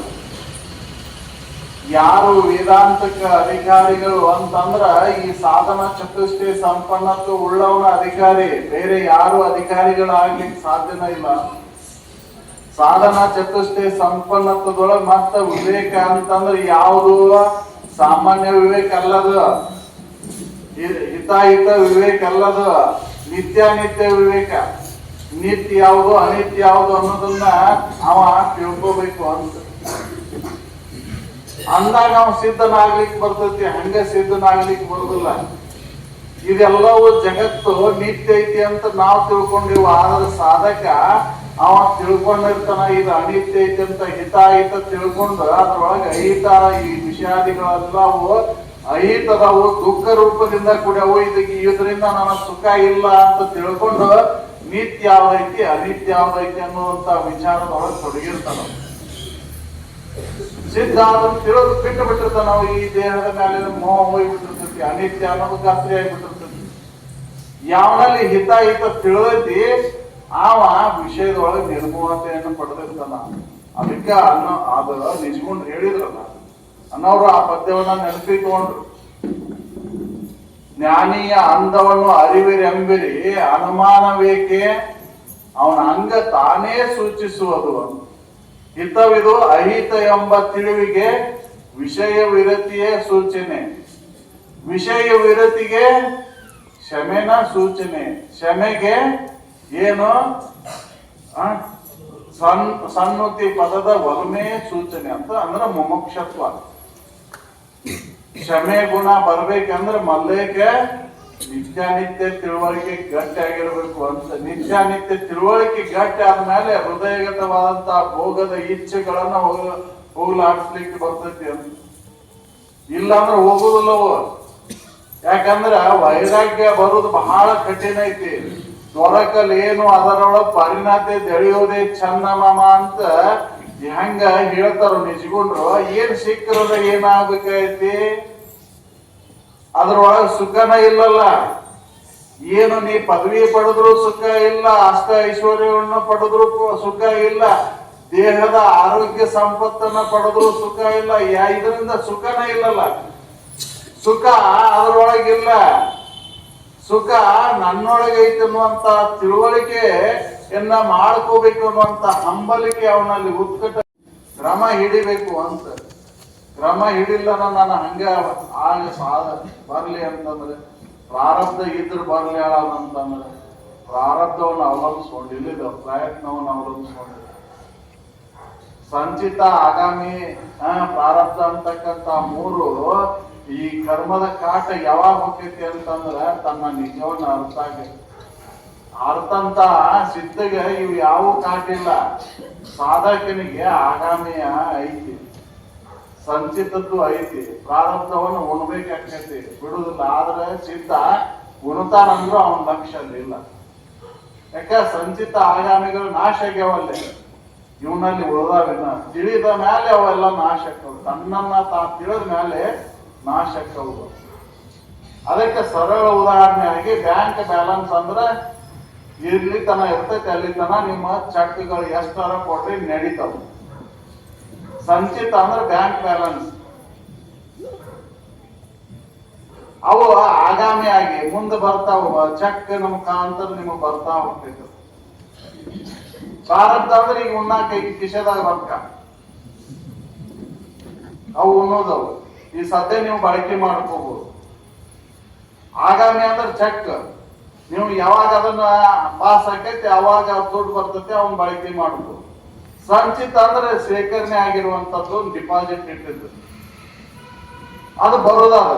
ಆಗಾಮಿಯಾಗಿ ಬರ್ತೈತೆ. ಅದು ಚೆಕ್ ಅದ್ರ ಸಂಚಿತ ಪೂರ್ಣ ಖಾಲಿ ಆಗತ್ತನ ಈ ಚೆಕ್ ಪಾಸ್ ಆಗಿ ಆಗ್ತಾವ. ನೀವು 100 ಜನರಿಗೆ ಕೊಡ್ಬೋದು. ಆ ಸಂಚಿತ ಯಾವಾಗ ಶೂನ್ಯ ಆಕೈತಿ, ಈ ಎಷ್ಟು ಜನರಿಗೆ ಕೊಟ್ಟಿರ್ತಿರಲ್ಲ ಅದ ಒಬ್ಬನ ಬರ್ಕೊಂಡು ಖಾಲಿ ಮಾಡಿ 100 ಜನದಾಗ ಅದು ನಿನ್ನ ತಿಳಿದ 100 ಜನದಾಗ ಖಾಲಿ ಆಗ್ಬೋದು, ಅಥವಾ 100 ಜನ್ಮಕ್ಕೂ ಅದು ಬರ್ಬೋದು. ಈ ರೀತಿಯಾಗಿ ಸಂಚಿತ ಆಗಾಮಿ ಪ್ರಾರಬ್ಧವನ್ನ ಉಂಡ ತೀರಿಸ್ಬೇಕಾಕೈತಿ. ಅವ ನಿಜವನ್ನ ಅರ್ಥಂತವಂಗ ಸಂಚಿತ ಆಗಾಮಿಗಳಿಲ್ಲ, ಅವಂಗ ಪ್ರಾರಬ್ಧವನ್ನು ಉಂಡು ತೀರಿಸ್ತಿರ್ತಾನ. ಸಾಧಕ ಅವ ಉಣ್ಬೇಕಾಗತ್ತೆ ಮುಂದೆ. ಯಾಕ ಪ್ರಾರಬ್ಧವನ್ನು ಉಣ್ತಿದ್ರು ಕೂಡ ಆಗಾಮಿ ಸಂಚಿತಗಳ ಹಂಗ ಅದಾವ. ಸಂಚಿತ ಐತಿ ಅವನು ಯಾವಾಗ ಹೋಗ್ತೈತಿ ಅಂದ್ರೆ ತಿಳಿದ ಮ್ಯಾಲ ಹೋಗ್ತೈತಿ. ಅದಕ್ಕೆ ತಿಳಿತನನು ಅವನು ಉಣ್ಬೇಕಾಕೈತಿ. ಅವ ಅಲ್ಲಿ ನಿರ್ಲಿಪ್ತ ಭಾವದಿಂದ ಅವನು ಉಣ್ತಾನ. ಇವ್ ನೋಡೋ ಅವ್ರ ದೃಷ್ಟಿಲಿದ್ದ ಆಗಾಮಿ ಪ್ರಾರಬ್ಧ, ಇವ್ ಪ್ರಾರಬ್ಧ ನಿಜವನ್ನ ಅರಿತಂತ ಪ್ರಾರಬ್ಧ ಐತಿ ಅಂದ್ರೂ ಕೂಡ ನೋಡೋವ್ರ ದೃಷ್ಟಿಲಿದ್ದ ಯಾರು ನೋಡ್ತಿರ್ತಾರ ಅವರಿಗೆ ಅವರು ಅಂತವ್ರಿಗೂ ಬಂದೈತಲ್ಲ ಅನ್ಬೋದು. ಆದ್ರೆ ಅವಂಗ ಅಲ್ಲಿ ಭಾವ ಇಲ್ಲ, ನಿರ್ಲಿಪ್ತವ. ಯಾವ ಅಪೇಕ್ಷೆಗಳಿಲ್ಲ, ಅವನ ಭಯ ಇಲ್ಲ, ಅವನ ಶೋಕ ಮೋಹಾದಿಗಳು ಅವನಲ್ಲಿ ಉಳಿದಿಲ್ಲ, ಎಲ್ಲವೂ ನಾಶ ಆಗ್ಯಾವ. ಅದಕ್ಕೆ ಅಂತ ಸ್ಥಿತಿಯನ್ನ ನಾವು ಪಡಿಬೇಕಾಗೈತಿ. ಪಡಿಲಿಕ್ಕೆ ನಾವು ಸಾಧಕನ ಆದಾಗ ಮಾತ್ರ ಸಾಧ್ಯ ಐತಿ. ಸಿದ್ಧನನ್ನ ಅನುಸರಿಸಿದಾಗ ಇದು ಸಾಧ್ಯ ಐತಿ ಅಂತ. ಸಿದ್ಧನ ಅನುಸರಿಸಲಿಲ್ಲ ಅಂದ್ರ ನಾವು ಸಾಧಕರ ಆಗ್ಲಿಕ್ಕೇನೆ ಸಾಧ್ಯ ಇಲ್ಲ. ಸಿದ್ಧ ಯಾರು ಅಂತ ಗೊತ್ತಿಡಿಬೇಕಂತಂದ್ರ ನಮ್ಮ ಅಂತಃಕರಣ ಪರಿಪಕ್ವತೆಯನ್ನ ಪಡಿಬೇಕು. ಅದಕ್ಕಾಗಿ ನಾವು ಏನ್ ಮಾಡ್ಬೇಕಾಗೈತಿ ಅಂತಂದ್ರ ದುರಿತವನ್ನ ಬಿಡಬೇಕಾಗೈತಿ, ಕೆಟ್ಟದನ್ನ ಬಿಡಬೇಕಾಗೈತಿ, ಒಳ್ಳೆಯದನ್ನ ಮಾಡ್ಬೇಕಾಗೈತಿ. ಒಳಿತನ್ನೇ ಮಾಡುವಂತ ಈ ಕೆಡುವ ಕಾರ್ಯದ ಸಫಲತೆ ಎದರೊಳಗೆ ಅಡಿಗೈತಿ ಅಂದ್ರೆ ಪರಹಿತ ಕಾರ್ಯದೊಳಗೆ ಅಡಿಗೈತಿ. ಅದಕ್ಕೆ ಪರಹಿತವನ್ನ ಮಾಡಿ, ಪರಹಿತದೊಳಗೆ ನಿನಗಿತ ಆಗತ್ತ ಅಂತ ಹಿರ್ತವಾದಂತ ಕಾರ್ಯಗಳನ್ನ ಮಾಡ್ತಾ ಹೋದಾಗ ಅಂತಃಕರಣ ಪರಿಪಕ್ವತೆ ಬರ್ತೈತಿ. ಅವಾಗ ಅಂತಃಕರಣ ಪರಿಪಕ್ವತೆ ಒಳಗ ಅಲ್ಲಿ ನಿಜ ಯಾವುದು, ಸುಳ್ಳು ಯಾವುದು, ನಿತ್ಯ ಯಾವುದು, ಅನಿತ್ಯ ಯಾವುದು ಅಂತ ತಿಳ್ಕೊಳ್ಳಿಕ್ ಬರ್ತೈತಿ. ಹೃದಯಗತವಾದಂತ ಭೋಗದ ಇಚ್ಛೆಗಳ ನಾಶಕ್ಕವು ಅವಾಗ ಸಾಧನೆಯನ್ನ ಮಾಡ್ಲಿಕ್ಕೆ ಬರ್ತೈತಿ. ಅವಾಗ ಉತ್ಕಟವಾದಂತ ಎಂದಿದ್ದೇನು ನಾನು ನಿಜ ಸುಖದಲ್ಲಿ ಅನ್ನುವಂತ ಒಂದು ಮುಮುಕ್ಷತ್ವ ಭಾವದಾಯಕಕ್ಕೆ ಆವಾಗ ಗುರುಗಳು ಹೇಳಿದಂತ ಅಂದ್ರ ಸಿದ್ಧ ಹೇಳಿದಂತ ಅನುಭವದ ವಿಚಾರಗಳು ನನ್ನಲ್ಲಿ ಉಳಿತಾವು. ಅವಾಗ ಈ ಎಲ್ಲಾ ದ್ವಂದ್ವಗಳನ್ನ ಕಳ್ಕೊಂಡು ಆ ನಿರ್ಲಿಪ್ತದೊಳಗೆ ಏನು ಆನಂದದ ಐತಿಲ್ಲ ಅಂತ ಸ್ಥಿತಿಯನ್ನ, ಆ ಆನಂದವನ್ನ ಸವಿಲಿಕ್ಕೆ ಸಾಧ್ಯ ಐತಿ. ಅದು ಯಾವ ಇಂದ್ರಿಯಗಳ ಸಂಪರ್ಕ ಇಲ್ಲದ ಒಂದೊಂದ ಆನಂದ. ಭೋಗಂಗಳ ಮೇಳವಿಲ್ಲದೆ ಸವಿಯುವ ಸವಿ ಯಾವುದು, ಬೇಳೆನಗೀಗಳ ರಾಜ ಮರಾಳ ಗತಿ ಮಾನಿ. ಭೋಗಂಗಳ ಮೇಳ ಇಲ್ಲಲ್ಲೇ ಈ ಇಂದ್ರಿಯಗಳು ಇಲ್ಲ, ಭೋಗ ವಿಷಯ ವಸ್ತುಗಳು ಇಲ್ಲ. ಅಂತ ಆನಂದವನ್ನ ಸವಿಯಂತ ಯಾವುದು ಅಂತಂದ್ರೆ ಅದು ನಿನ್ನ ನಿಜ ಸ್ವರೂಪದ ಆನಂದ. ಅದನ್ನ ಹೊಂದಲಿಕ್ಕೆ ನಾವು ಸಾಧನೆಯನ್ನು ಹಿಡಿಬೇಕಾಗೈತಿ, ಸಾಧಿಸಬೇಕಾಗೈತಿ. ಸಿದ್ಧನ ಮಾರ್ಗವನ್ನ ನಾವು ಅನುಸರಿಸಬೇಕಾಗೈತಿ. ಅಂದ್ರೆ ಮಾತ್ರ ಆ ಸ್ಥಿತಿಯನ್ನು ಮುಟ್ಲಿಕ್ಕೆ ಸಾಧ್ಯ ಐತಿ. ಇಲ್ಲಿ ಸಿದ್ಧ ಬೇರೆ ಇಲ್ಲ, ಸಾಧಕ ಬೇರೆ, ಇಬ್ರು ಒಂದೇ. ಆದ್ರೆ ಆ ಮಾರ್ಗವನ್ನು ಹಿಡಿದನ ಮುಟ್ಟಿ ಬಿಟ್ಟನ. ಅಂತ ಒಂದು ಆ ಮಾರ್ಗದೊಳಗೆ ನಾವು ನಡೆದು ನಾವು ನಮ್ಮ ನಿಜವನ್ನ ಕಂಡುಕೊಂಡು ಸುಖಿಗಳಾಗೋಣ ಅಂತ ಹೇಳ್ತಾ ನಮ್ಮ ಒಂದು ಮಾತನ್ನು